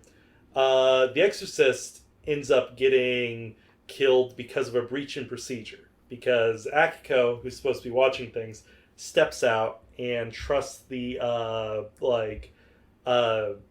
inhibitors that are like stopping Henry from being able to like go full demon mode or whatever. Assumes that that's going to stop him from killing her. And spoiler, it kind of does because this is an attempt to kill the exorcist by leaving her alone in the room. So someone else has to come in and kill the exorcist. But that you find out way further down the line. Exorcist is dead. They don't have a way to exorcise him. So they end up just having to lock him up for 10 years until now. Which is where he supposedly breaks free, runs over to the council building, kills the guards, gets through every seal, kills all the council members, drinks their blood, heads back down, collapses outside of the council building, and gets apprehended again. And you're called in because the judge thinks that doesn't seem all that possible, and we need like a full analysis of the situation done. Mm-hmm. And that is why they don't immediately execute Henry now. It's a bunch of malarkey. It is a bunch of malarkey. It's just, oh god, it's an enjoyable experience. So, what were y'all's like first suspects? for suspects. Ooh. Immediately, like I said, I found KHX, and then I talked to Carmelina, and then who's the architect, and then I talked to Yuri, and they were both incredibly rude to me. They fucking suck so much. Everyone hates you in this game. Of talking to people. I guess I did talk to Lydia because she ferried me to the island, but I don't know if that super counts. So I just stopped talking to people for a good chunk and just explored like the civilian like apartment area for a good portion of the game early on. That's the most fun area to explore. Everyone calls you the investigation freak. Everyone except for Dr. Doom Jazz. We did not mention... Sam?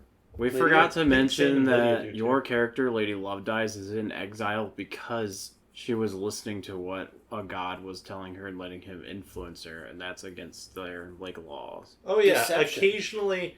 there's a difference between, like, worshipping a god and being, like, taken over by a god, effectively. And deception is when, like, a god messes with your brain and tries to, like, make you do things under their influence. Manipulated. Another example of a deception happening is Something Silence, the father of... what's the architect's name again? Carmelina. Carmelina's dad, on one of the early island permutations, was deceived by a god, taken over, and was trying to kill one of the few living gods that they had so they could feed it to this other god so it could revive. You, on Island 14, got deceived by a god and flooded the island with demons. I forget what this god was getting out of it, but it was somehow going to be related to this god coming back to life. And in doing that, you ruined that island's chances of being the perfect one. And as punishment, you were exiled away to like things separate from the island where you cannot age and you cannot like really do anything. You're just locked up for like millions of years or millions of days. I assumed it was essentially because she was syndicate. Yeah. Yeah. But yeah, that's why you're in exile. You were still an investigator before that, though. There's a special division. The Psycho unit, yeah. The Psycho unit. Mm. Yeah, so I started the game a long time ago, and then I picked it back up when we were going to do it for the podcast. So I was really just exploring and like having a good time finding stuff. And then once I just stumbled upon Henry, and that's when I really got interested. And definitely, you know, Akiko was suspicious right away. And then I think I might have found Yuri. I definitely suspected him. Mm-hmm. And then Dr. Doom Jazz was like, I don't really care about him that much. I don't like him. And he was the last person. I remember talking to Lydia and Sam. I talked to Sam, and then you find this stuff in his little secret hallway. Then I'm like, okay, I think everyone is just fucking guilty in this place. Yeah. So to be fair, that's when I just came to the conclusion everyone's going to end up being guilty or something. I found Carmelina last. Oh, really? Yeah, so I think I talked to her first and then Yuri. Or vice versa. Yuri was top of my suspect just because he was like an ass to me and wouldn't answer any questions. I was like, that's suspicious. Whereas like other people would. And then about a third into the game to halfway through the game, I was like, it's fucking Witness. It's just Witness and Carmelina. Yuri's really suspicious, but there's probably reasons for that. And that was what I did for most of the game. Well, what's really funny is Witness and Carmelina keep, like, giving you hints about how guilty the other one is. Yeah. And looking at, like, the entire... I didn't get most of those until after I had a case built. Oh, yeah. Looking at the entire case, it becomes hilarious that both of their strategies was just, like, to throw the other one under the bus. Because they're... Can I say they're both just, like, so guilty? Yeah. Yeah, they're both incredibly guilty. They both have their conspiracies going.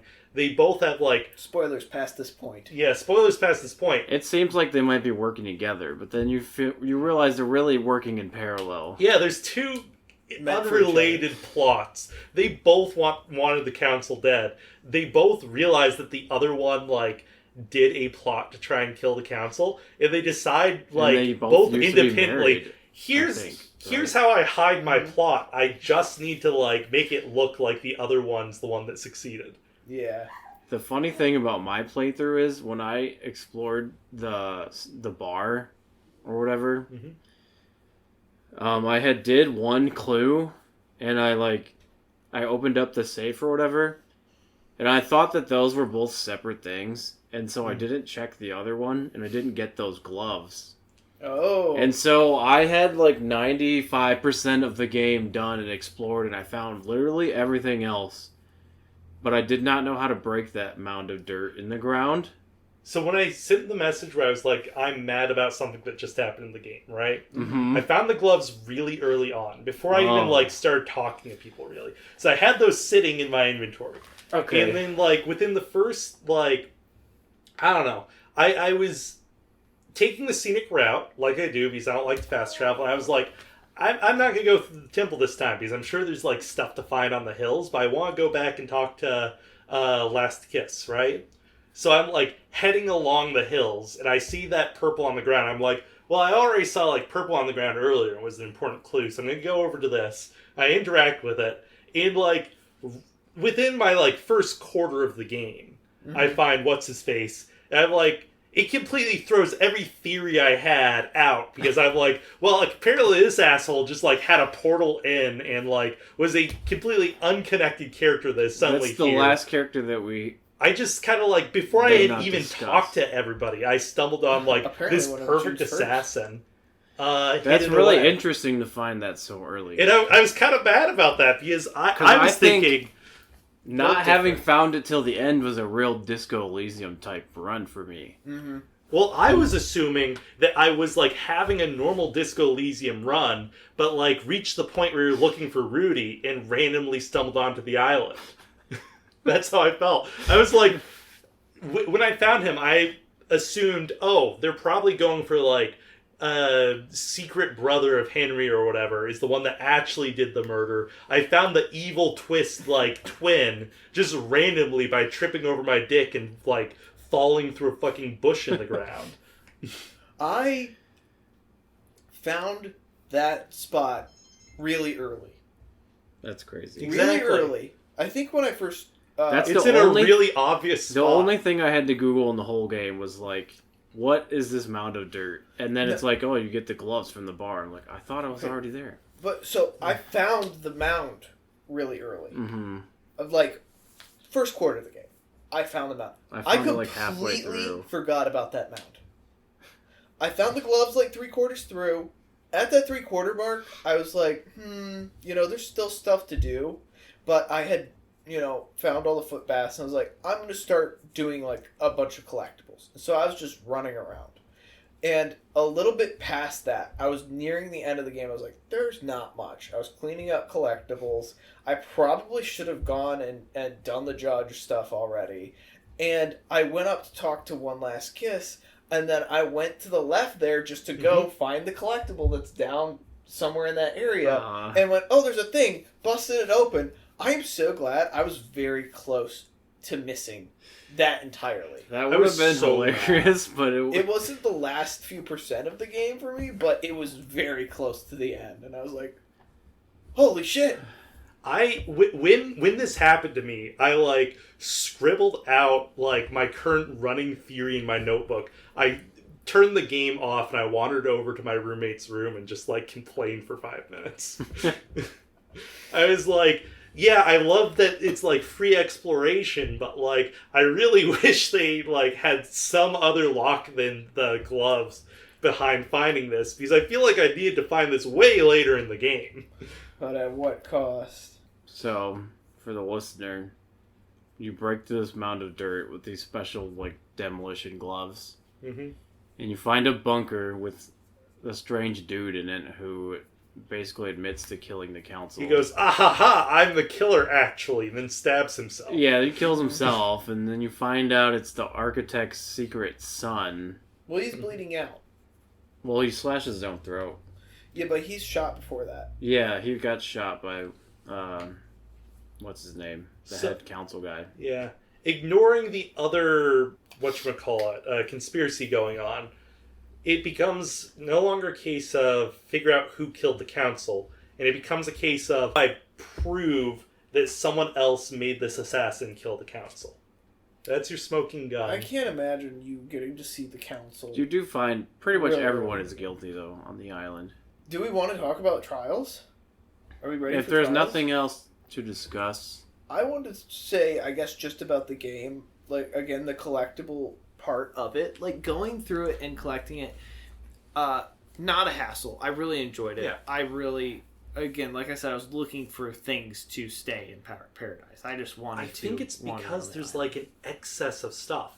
Like, you never feel like you're looking for a missing piece of evidence, because every time you pick up a rock, you find a, like, bloody knife underneath it. Well, And yeah. it feels like you don't need to find all the evidence. That you just need to, like, find enough by just, like, wandering around however you usually would.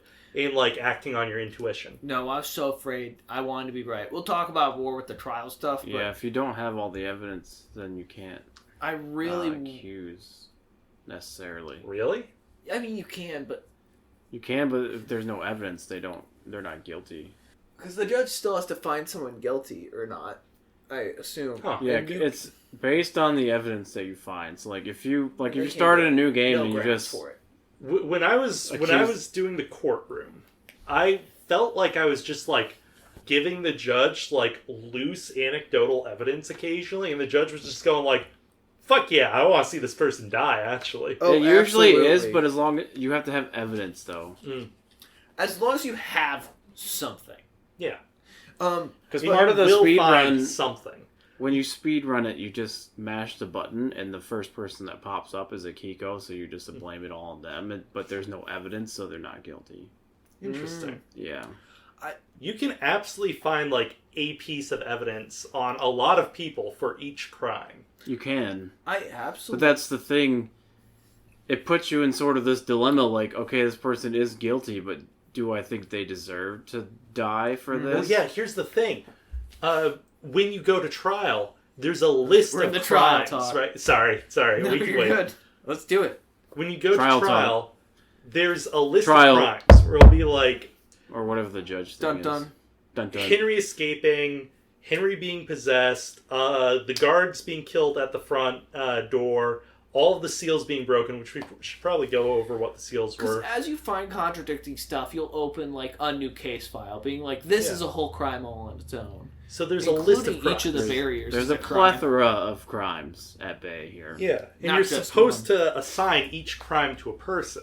And here's the thing. It doesn't matter how important the crime was to a council member dying. Because it was involved, anytime you assign a crime to somebody, that person is getting executed if you have any evidence to suggest it.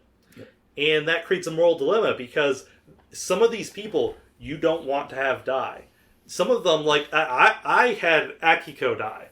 And I felt bad about that because even though she played, like, an important role in the crime being done, her role was, like, to create a scapegoat in Henry, right? To try and, like, frame Henry.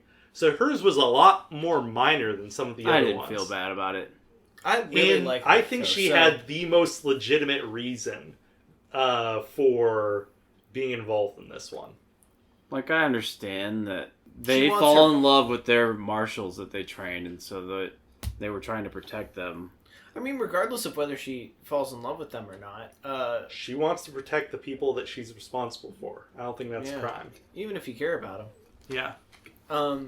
But yeah, I mean, that is They're a piece of guilty. evidence that specifically makes her suspicious. Is she has had relationships which are illicit? Like you should not be doing that. I think it's illegal. I think it's, like, It is illegal illegal. for the syndicate to have, like, relationships with anybody that's non-syndicate. Yeah. So that her being involved with her Which marshal- Dr. Doom Jazz does frequently. That's Yeah. why And so did Kiwami Eyes or something.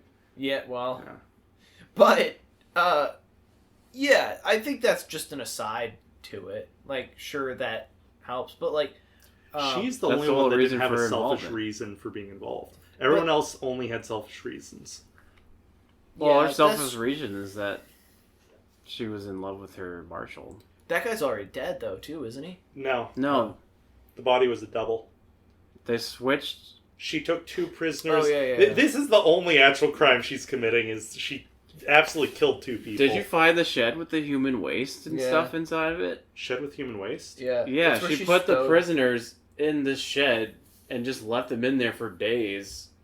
And so it's just filled with, like, human waste. Where's the shed at? It's like by the first footbath. Somewhere near the footbath. First footbath? Yeah. Yeah. The council. It's like Yuri's here. It's like up. There's a footbath. The council stairs to like. She very inhumanely kept Carmelina's those prisoners over in here. that shed and then switched them so they could be murdered. There. There's a nightmare computer you can hack into and open it. Huh. They're all filthy gods and they're all guilty. That's at the end of the day. I like Akiko, but again, she was coerced into doing it. Not coerced, but she was like basically told, Carmelina's like, if I get into power, I will do this for you. It really did seem like a whole plot. You are handed a gun. There was a whole plot where they wanted them to think there was more danger on the island, so that way Akiko could become more powerful on the next island. Well, that was her motive as well as like the. Yeah. But everyone has a bunch of motives. Yeah, they're all guilty.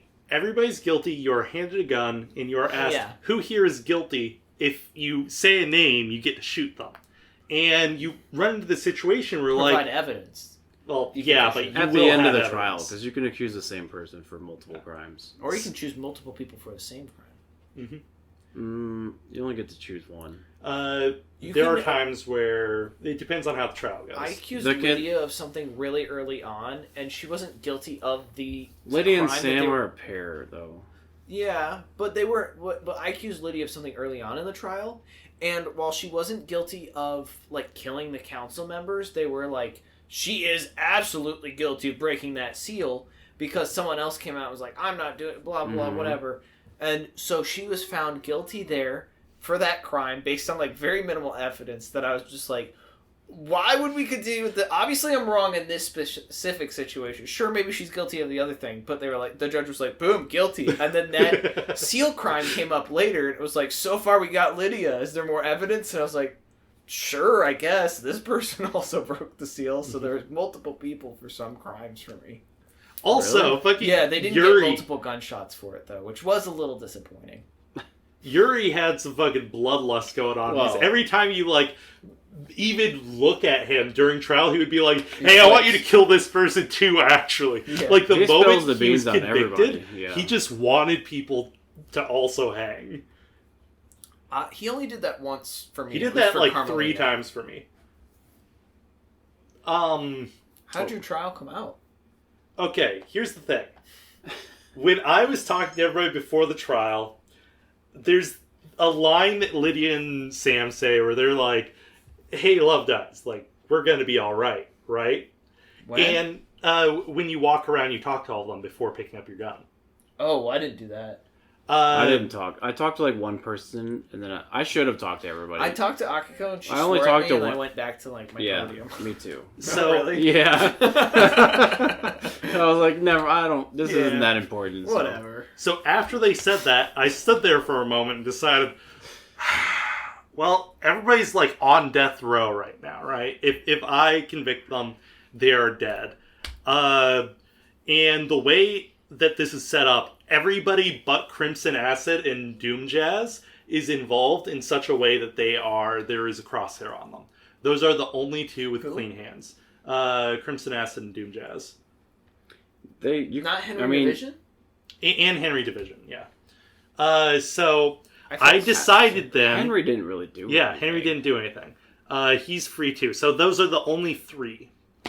I decided, with this whole thing being just like a line of deciding who I'm executing, I am just going to like bullshit the trial to attempt to kill like the 4 people that I think need to die here, and then spare Sam and Lydia. And I found a way to do that.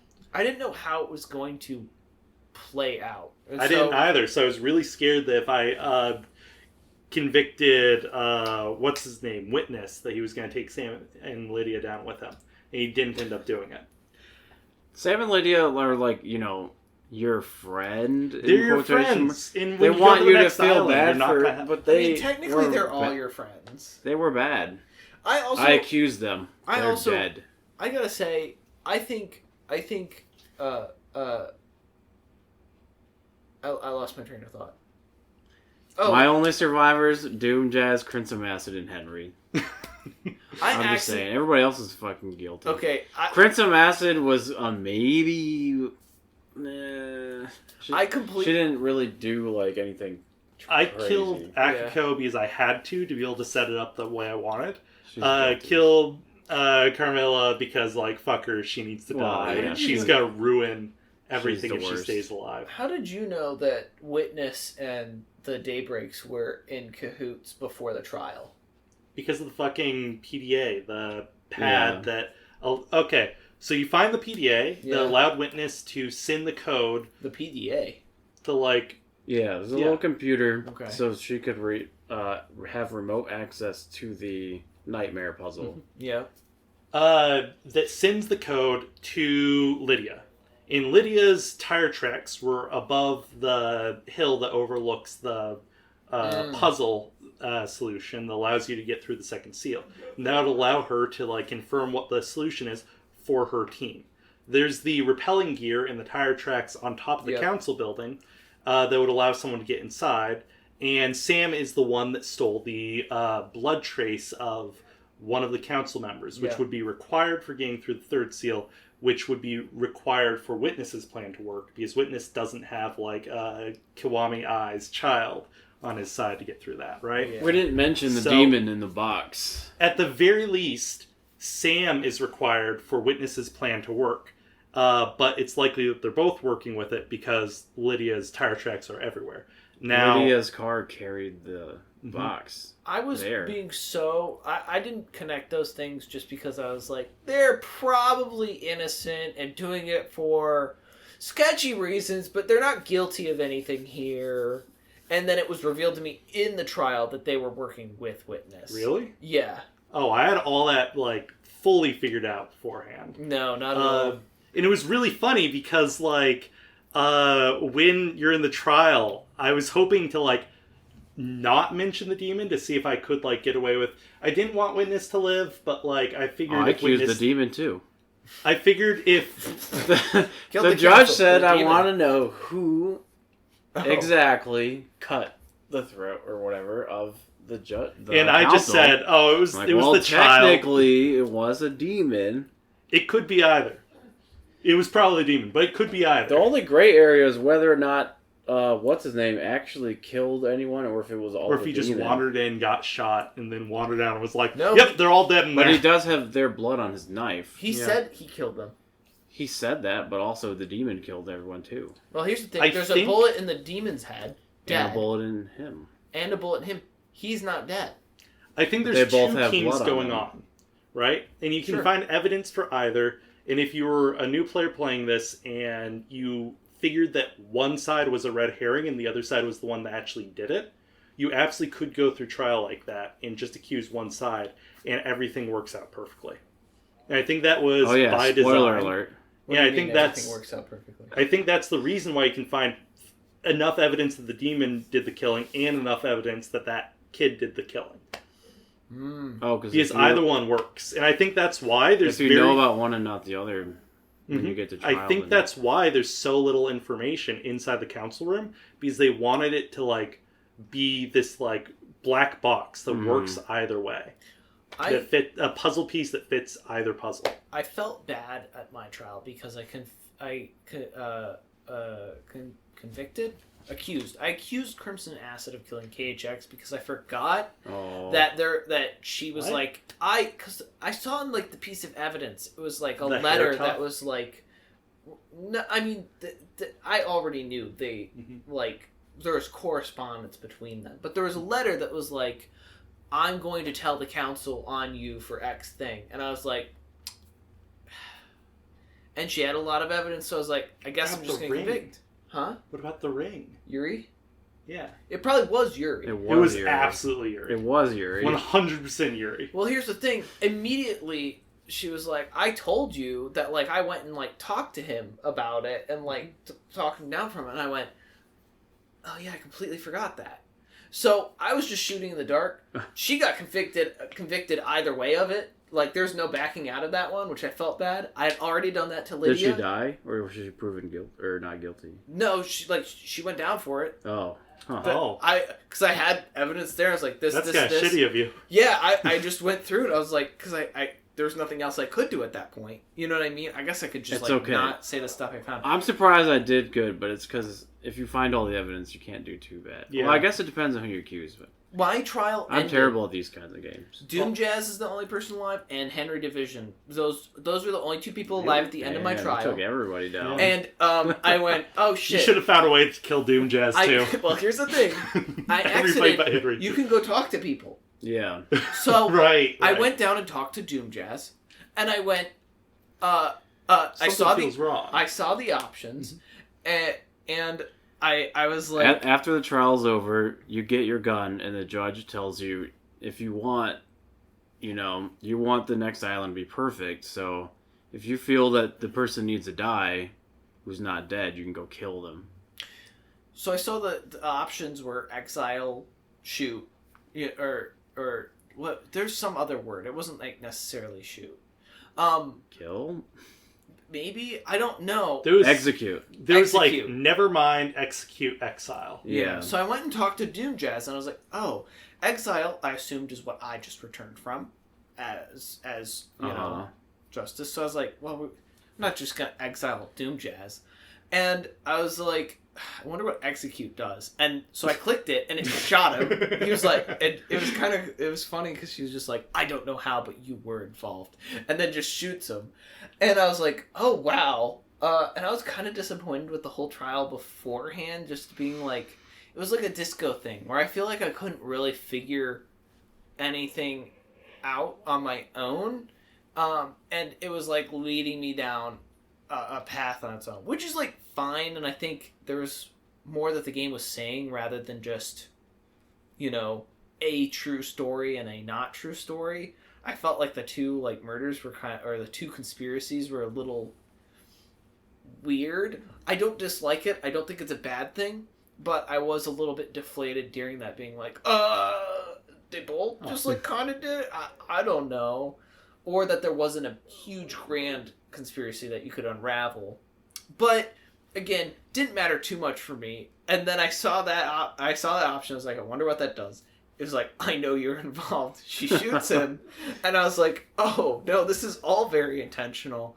And I think this is saying a lot because you can be heretical about the whole island and its setup and the government of it throughout the whole game. And I was like, no, they're absolutely just doing it. I'm not meant to, feel good or, I actually did a good job. You know what I mean? This is purposeful.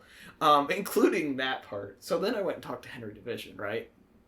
And I talked to him, and he was like, I'm still gonna die, right? Because I guess that's what happened behind on the island.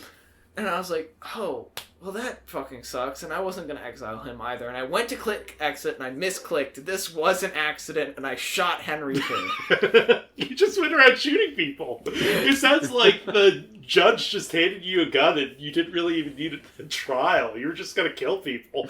I didn't mean to. Crimson would still be alive, IMO, and I would have tried to save Lydia and Sam. Depending on how you feel about it. Call it the fucking psycho unit. If you look at it in the way that So I got in the car with my dog and I left.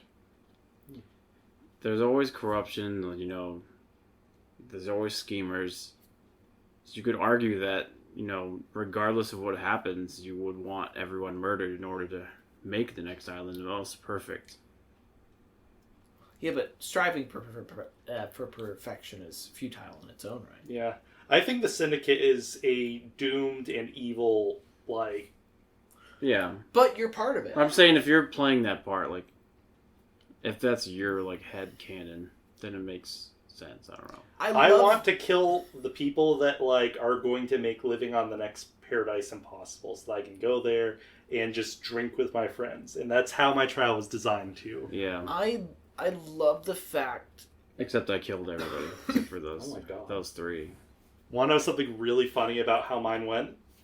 So because I was asked, like, okay, so there was a demon, like, in your file, it says that there was a demon in the council room. How are you going to explain that, Lady Love Dies? Who's responsible for that crime? And I'm like, shit, that's a pretty big crime. Witness definitely did it because I've got a gazillion pieces of evidence here. Here you go. And then Judge goes like, okay, how did it get there? And I just kind of go, I don't know. And the judge kind of like took that at face value. It was like, well, obviously the demon is, like, Witness is obviously responsible for that. There's no way to argue that. Even though we don't know how he did it, that's enough. Let's kill him for it. That's interesting. And then in the final screen where it, like, lists out, like, who has been convicted and who is free, when it shows the corpse of the demon, it writes, like, just free. Just free of all charges. Yeah, That's funny. I got that in mind. Yeah. That's funny. I accused the demon, so I got to see Yeah. him die even though he's already dead. Oh. What? Yeah. I How's saw that They that. still work? do the whole, like, you know... You just shoot the corpse? Yeah. That's hilarious. I convicted Diogenes, I don't know how you pronounce his name, for the murder of the council. And it was like, when that screen went through, it did not shoot him. It went, like, guilty. And then just, like, hung there for a second with, like, dead, you know, already beneath it. And then it moved on to the next one. I am very happy the Witness played along, though, because he So was it's absolutely interesting that like, there's two. Maybe yes, I'm I put the remembering it demon wrong. there, alone. I could also be, but I think it's much funnier if Diogenes doesn't get shot again and the demon does. Yeah, I don't know. I thought it did, but maybe I'm remembering it wrong. Also, Jesus Christ, Lydia is an obviously guilty person. Like, through everything that was I done. don't think I accused him. I forgot. I don't know how to pronounce his name. I'm just gonna call him Diogenes. Diogenes. I know it's not right. There's like a T in there. We'll call him Mr. Carmelina's son, by the way, with Eyes Kiwami. Oh, do we want to describe, like, what the seals were and what the two plots were? Also, Eyes Kiwami was Henry Division's father as Yeah. well. Yeah. Wild. So convoluted. Really quick, I just want to end the trial part by saying, like, I think it's really interesting, the fact that, If Lydia's dead, you get to go drive the car by yourself. yeah, Oh. despite like, you know, I think the game makes a really big production, you know what I mean, especially with the character of Justice, and like, you're gonna find the truth, right?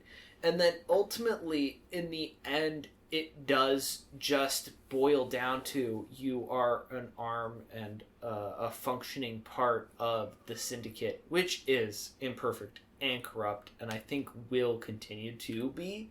There really isn't a good ending. I think it just has. necessarily. Everyone's guilty, so it doesn't really, like...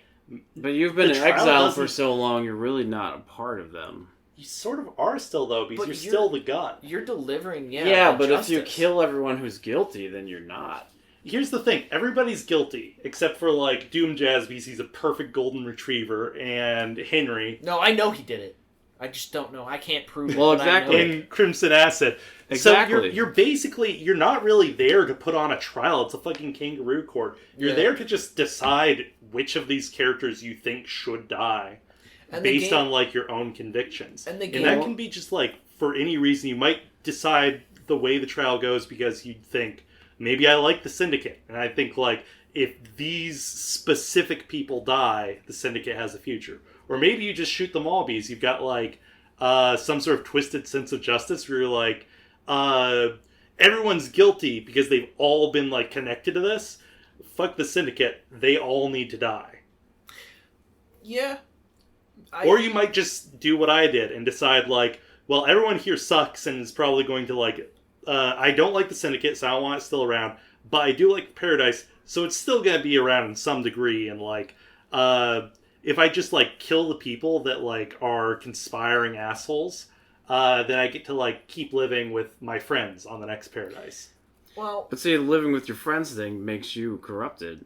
Yeah, of course. It's So always going if to be you don't, corrupt. if you kill them, Then you're not corrupted like the rest of the syndicate is. Jack, the syndicate inherently is corrupt. I think Even the people, even if you kill everybody involved in this crime, there are constant crimes constantly happening in the syndicate at all times. They are keeping like a That's slave what I'm there population. for. They're all evil. I would So also, you get to just like choose the evil people that you want around and what ones you don't want around. I would also Like the corruption is inherent. To I the character. convicted everyone who was guilty. I would also say that it boils down to like justice conceptually. You know what I mean? It's not justice. Even What? if you like convict everybody that's like involved in it, like I don't think there's any justice going on. That's what Even the embodiment of justice, the judge, just wants to like kill people off of like some sort of like you need a culprit. You need a culprit. The judge is kind of like that concept of making an AI that just makes paper clips, right? You've made an AI that just convicts people, so it's just looking to convict people. I don't think so. I think like very much. I disagree. Under yours with like the like justice. It's like even some of the people to different degrees, I don't think got justice. They just got killed because they were found Depends guilty on how of a you crime. played. Well, no, like I think there are definitely people that are probably guilty and deserve some sort of punishment, but again, it really doesn't matter to a degree of like who did what and what they actually are going to what comes of that. Essentially, it just gets handed you to a player to like you do whatever you want. Yeah. And I think that's the Seek statement. justice. I mean, technically, everyone should die, probably including you. Yeah. I didn't do anything. I was in exile. We already talked about it. You're even if you go to Island 25, you're benefiting off of like the suffering of so many people. You're complicit in the abduction. No. And- Sacrifice of tons of people. I'm and in as the the psycho psycho- unit. As and the psycho unit, you my probably just job- went around shooting people like Henry that are victims. And there's a lot of people that were like tied into this crime by being victims. I hate Yuri, but he's under the control of a god right now. Also, But he chose that life. I don't think he Sometimes- did. Because I think he there's did. the line from the judge where the judge says to you, when you ask like the judge why they brought you back to the island, they go, well, I'm looking at this like without the tainted lens of everybody else on this island, right? Like I am without ego, and I recognize that being controlled by a god has nothing to do with your consent. And I think that's the situation Yuri's under. So you're shooting Yuri despite the fact that for the past like couple hundred years he's been under the control of something that like he's had no consent involved with. You also talk about that with He's not under their control. He's accepted their... He absolutely is, just like you were when you killed Island 14. he's being manipulated Deceived. for sure. Mm-hmm. Deceived. Deceived, but there's that ulterior motive is known. I think the only difference is like, you know, there's a history of that god doing that exact thing and you can recognize it. But you talk about it with One Last Kiss and yourself as well, where she's like, you're a victim. You know what I mean? And you were punished because of it. And Akiko's only involved in this conspiracy and is only doing all this terrible shit because, like, there's a lot of people that she cares about that are going to die otherwise. So she's just doing a fucking trolley problem at that point. Kind of, yeah. She's killing... I really liked Akiko. Yeah, she's playing a role in killing parts of the syndicate because she wants to save people. Like, ignoring the law. I don't know about She also that. kills a lot of people. Yeah, I don't think that's true. But I understand her dilemma, and Yeah. as far as just personal reasons, like that's a lot better than Witness. That's a lot better than Carmelina. If Akiko gets her way, it's going to be the only way citizens would ever have in the system to be able to, like, survive the ritual at the end of an island. Well, Outside, like, it's terrible to use, like, the Citizens military can't as a form of upward mobility, but we're talking about a form of upward mobility that literally saves you from being ritually sacrificed. That's what she's trying to provide to people. yeah, Not people, her marshals. people she Who cares are about. people? Your friends. Who were Not just the other ones, who though. were civilians that were kidnapped and The brought ones here that and just she's looking having for a sex way to with be alive. and is in love with. Yeah, Well- and those are still just civilians that were like brought into the marshal. She does want all her marshals. I think the fact that she was having an affair with one of them is purely for motive purposes. They said that I think she's she's a known for fucking doing that fascist, with so I all don't want the her to marshals. succeed. But Sure. yeah, but like she's been alive for like how many millions of years? She's also involved. It's gonna in Doom happen a Jazz. couple of times, right? I think everyone's involved with Doom Jazz at some point in their life. Again, a couple billion years clause. Like it's gonna happen eventually, right? Yeah, I was involved with Doom Jazz. I was involved with Doom Jazz. I just did it for the information. In the name of justice. Yeah, but I guess in a more granular sense, like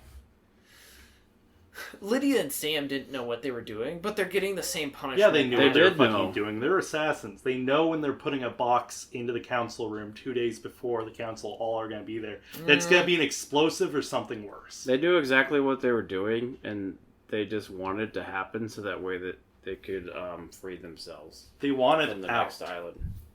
Yeah. Now, unfortunately, they aren't finding a way out, right?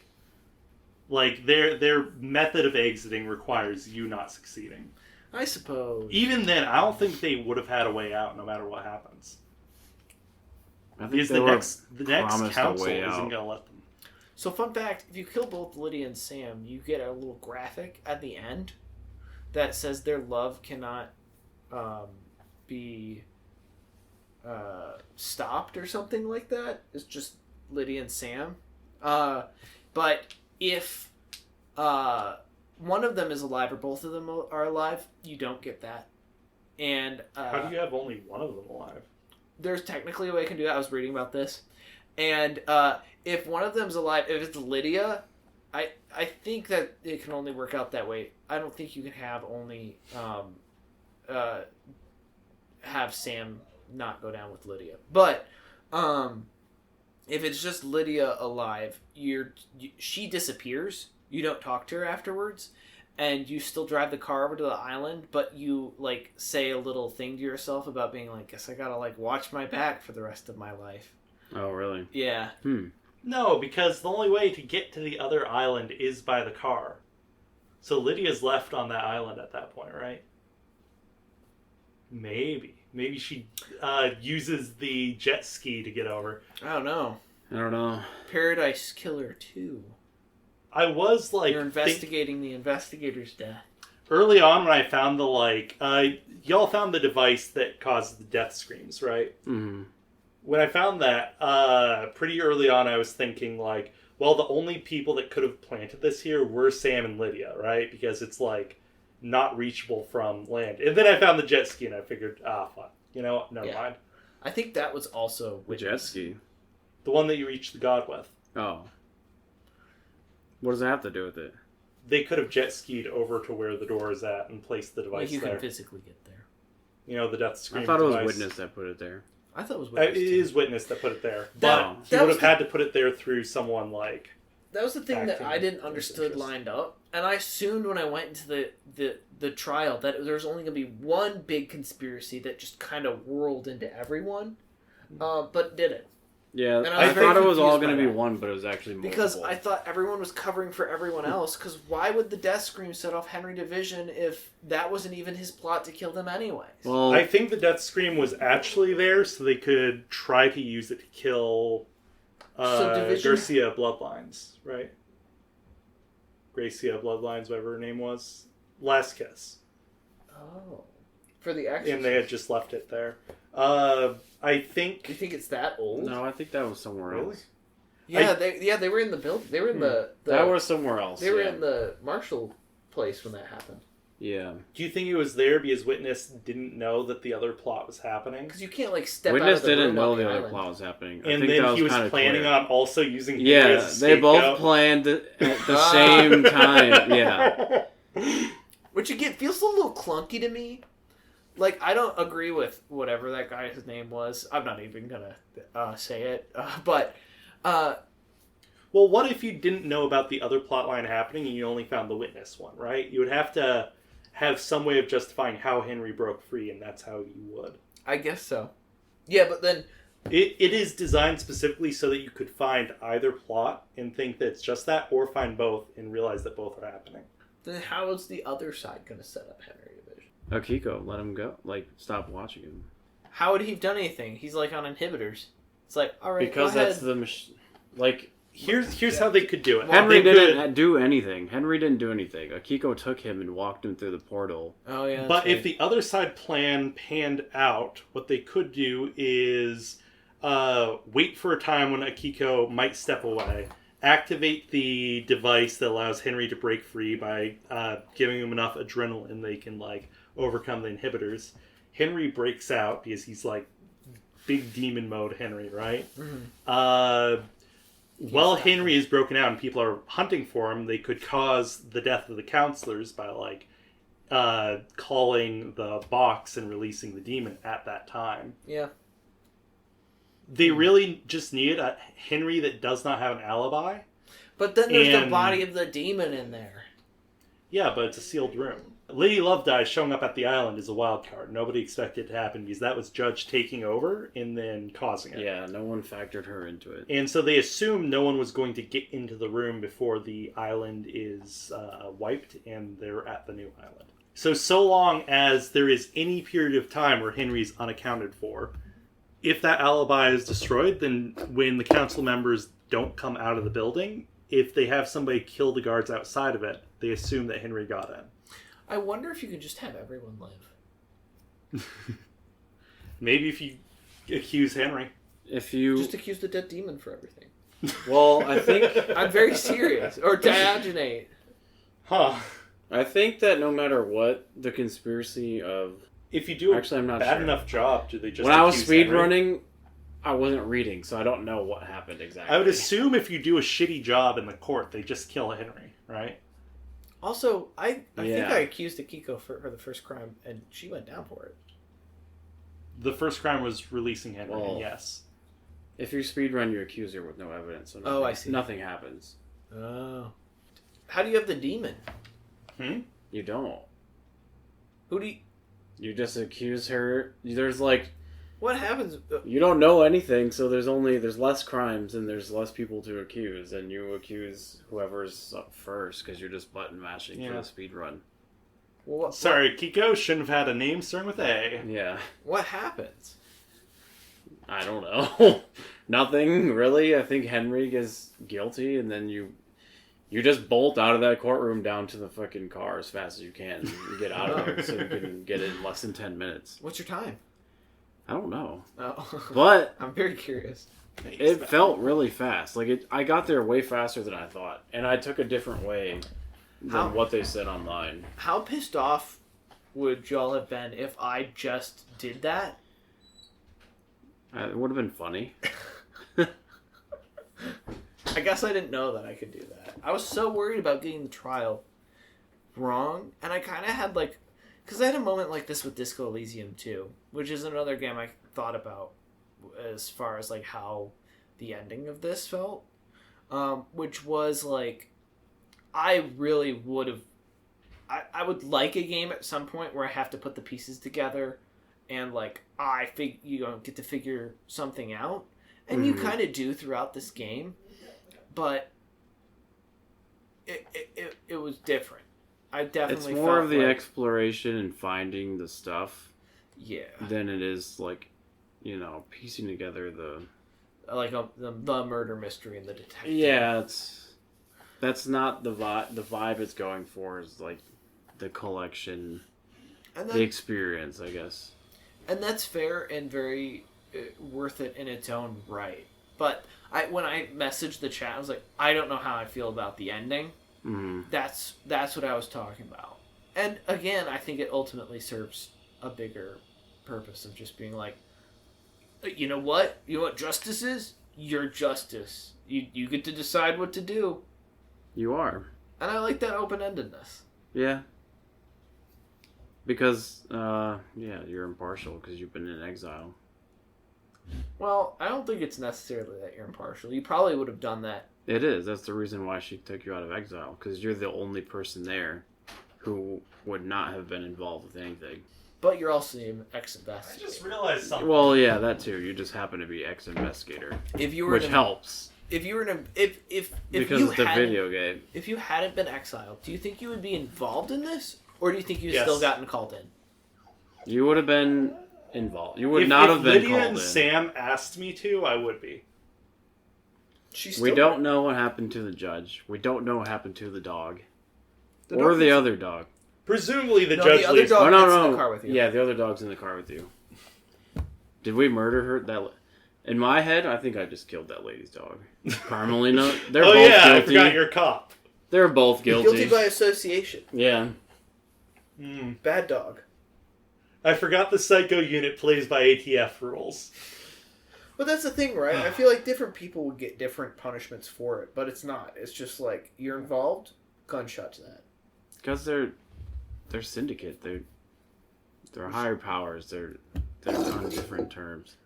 Ideally, you'd like to see that happen. But again, like, maybe this is just a once in a island. Now, you're here to make Perfect 25. Nothing that think I made crazy the has most ever perfect happened 25. before. I think my ending was the most perfect 25. I think mine was most perfect. I would have kept I think Crimson. mine is slightly Well, more perfect because I get to have You friends. killed everybody, so honestly, Oh, yeah. that's also... I would say... Even Henry. They're both perfect. Jack, if Who's you're gonna in die? favor of killing everybody in the government, then you are not in favor with whatever system they have created.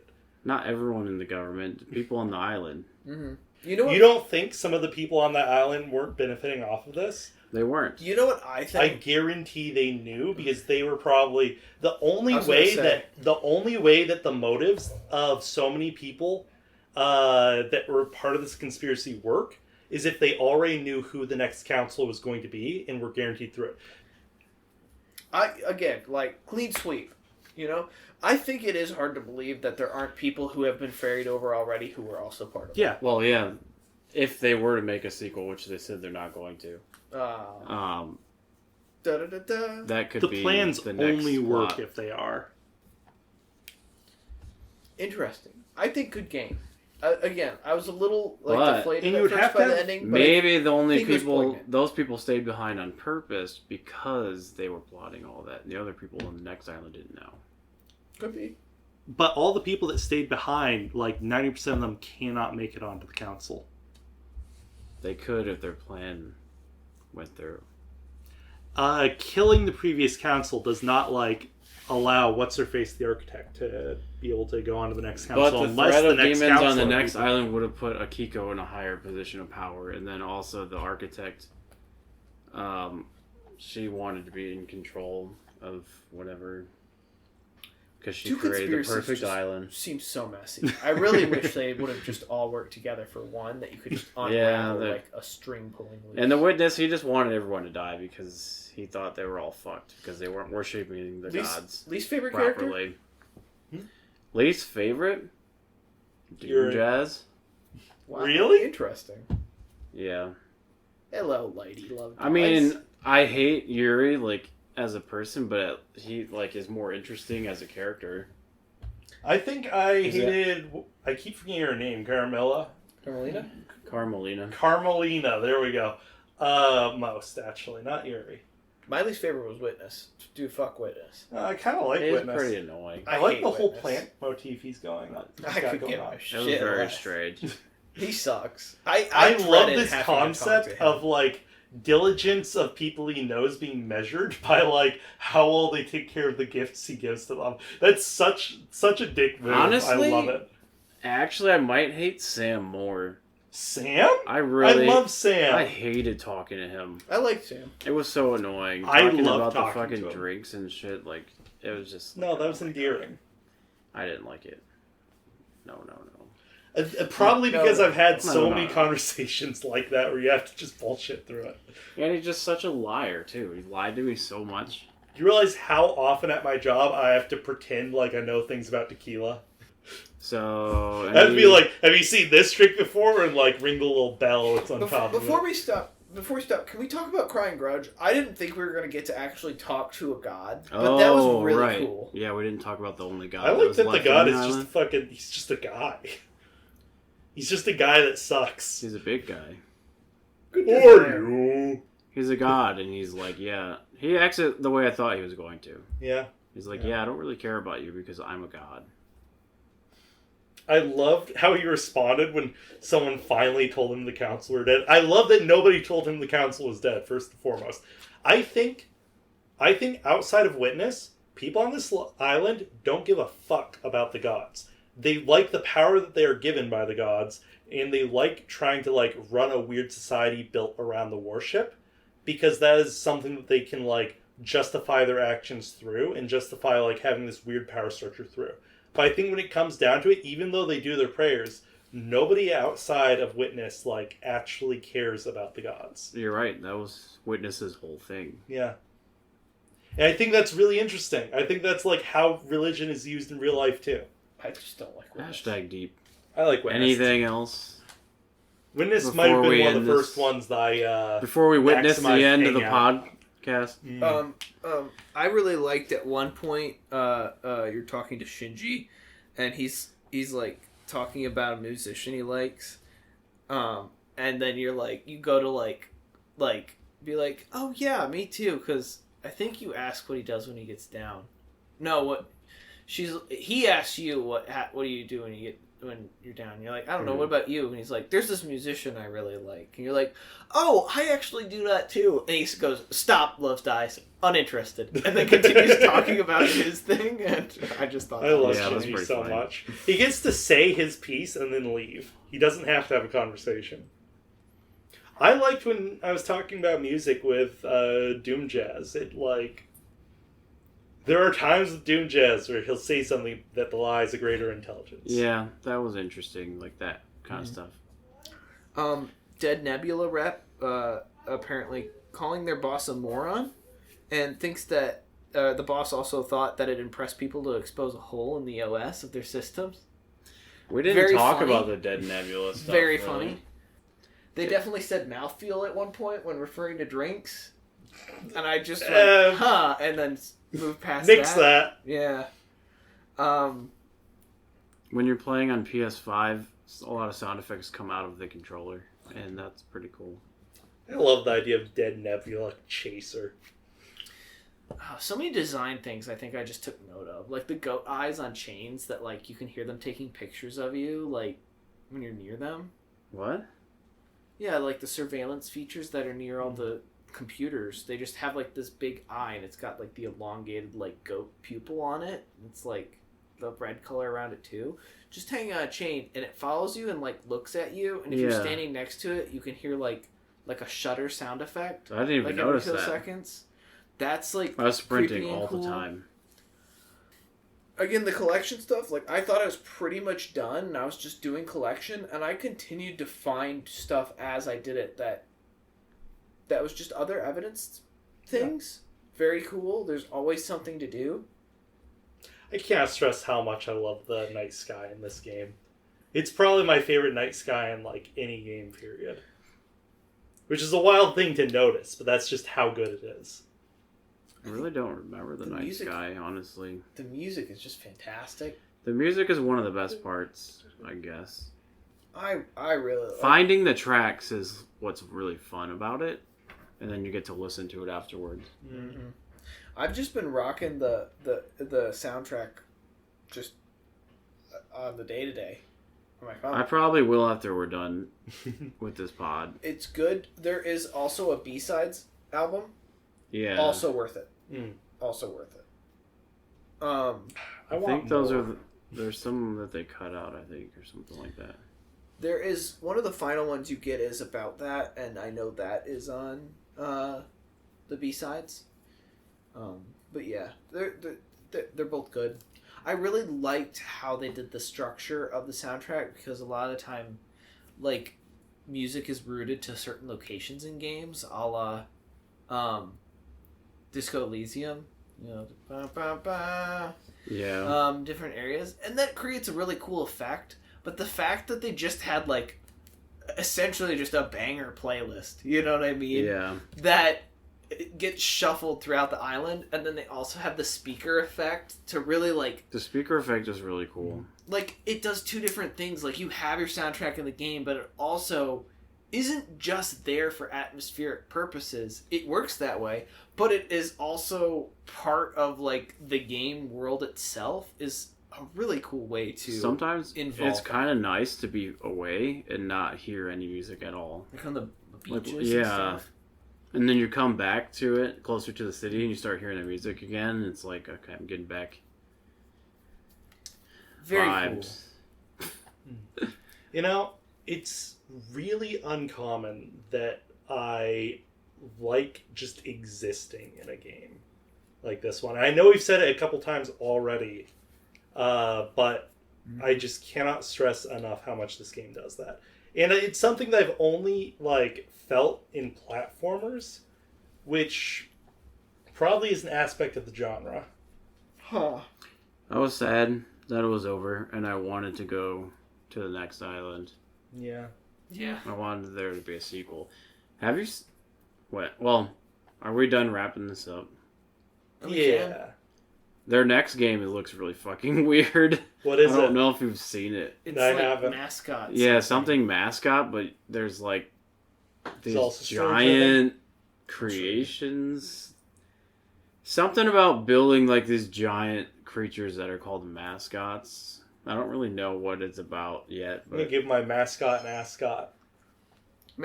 Promise Mascot Agency. Explore the cursed town of Kasomachi. Recruit and train mascot friends. Help out when jobs go wrong. Solve the mystery of your exile. Help Pinky. Wow, Yosuke, it looks like you got exiled again. Help Pinky work through her many anger Sorry, issues. mascot. Turn Promise Mascot Agency into the best agency in Japan.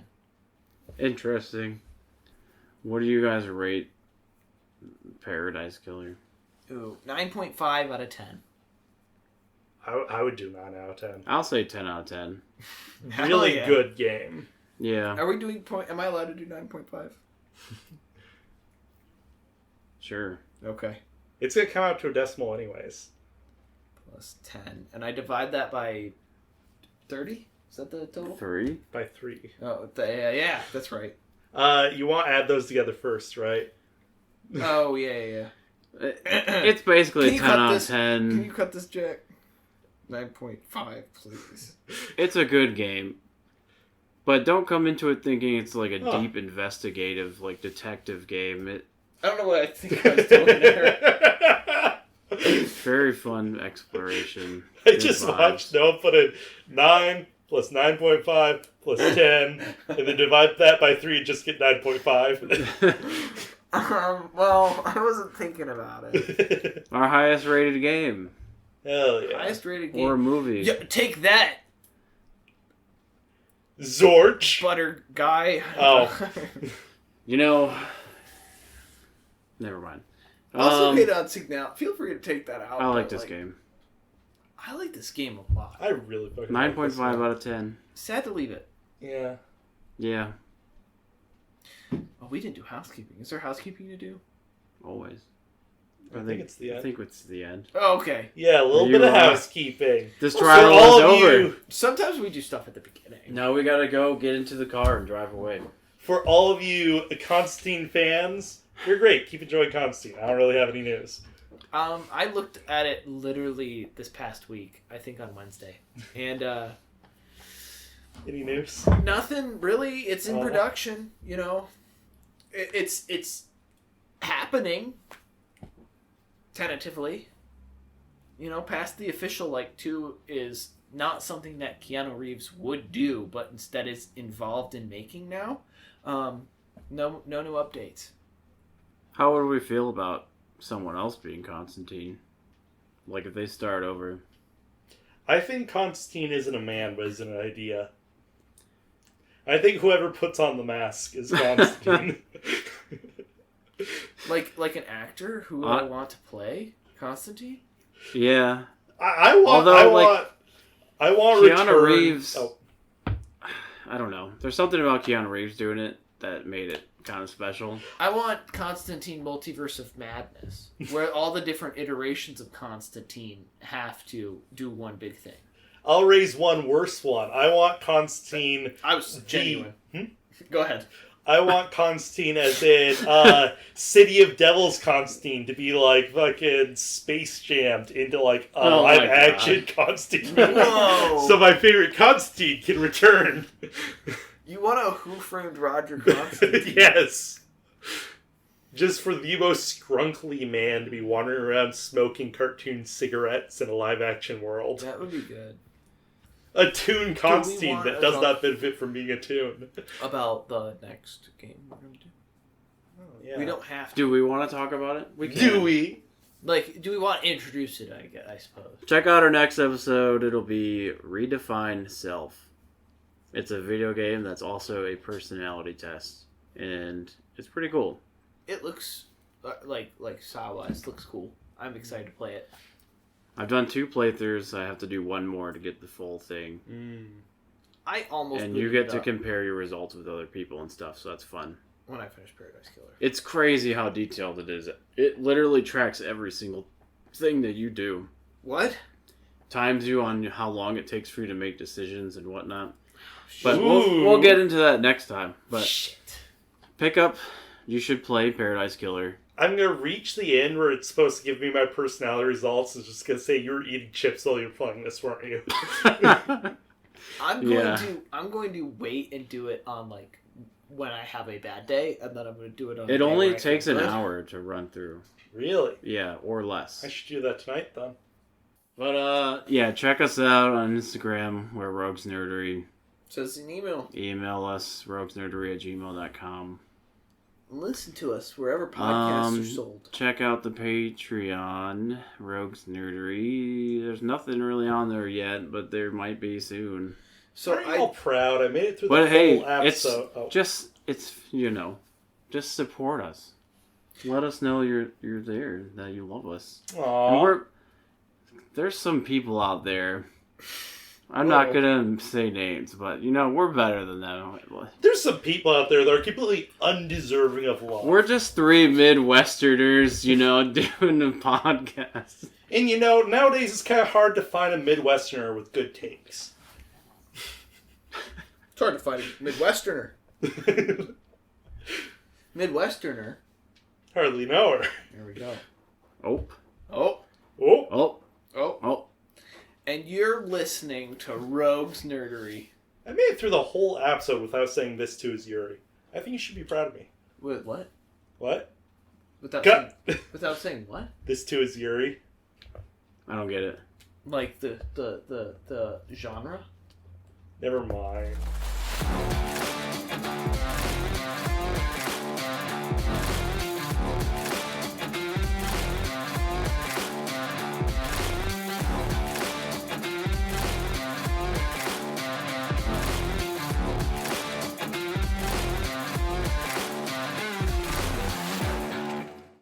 That's weird. That's weird. Nani the hell? Are you fucking kidding me?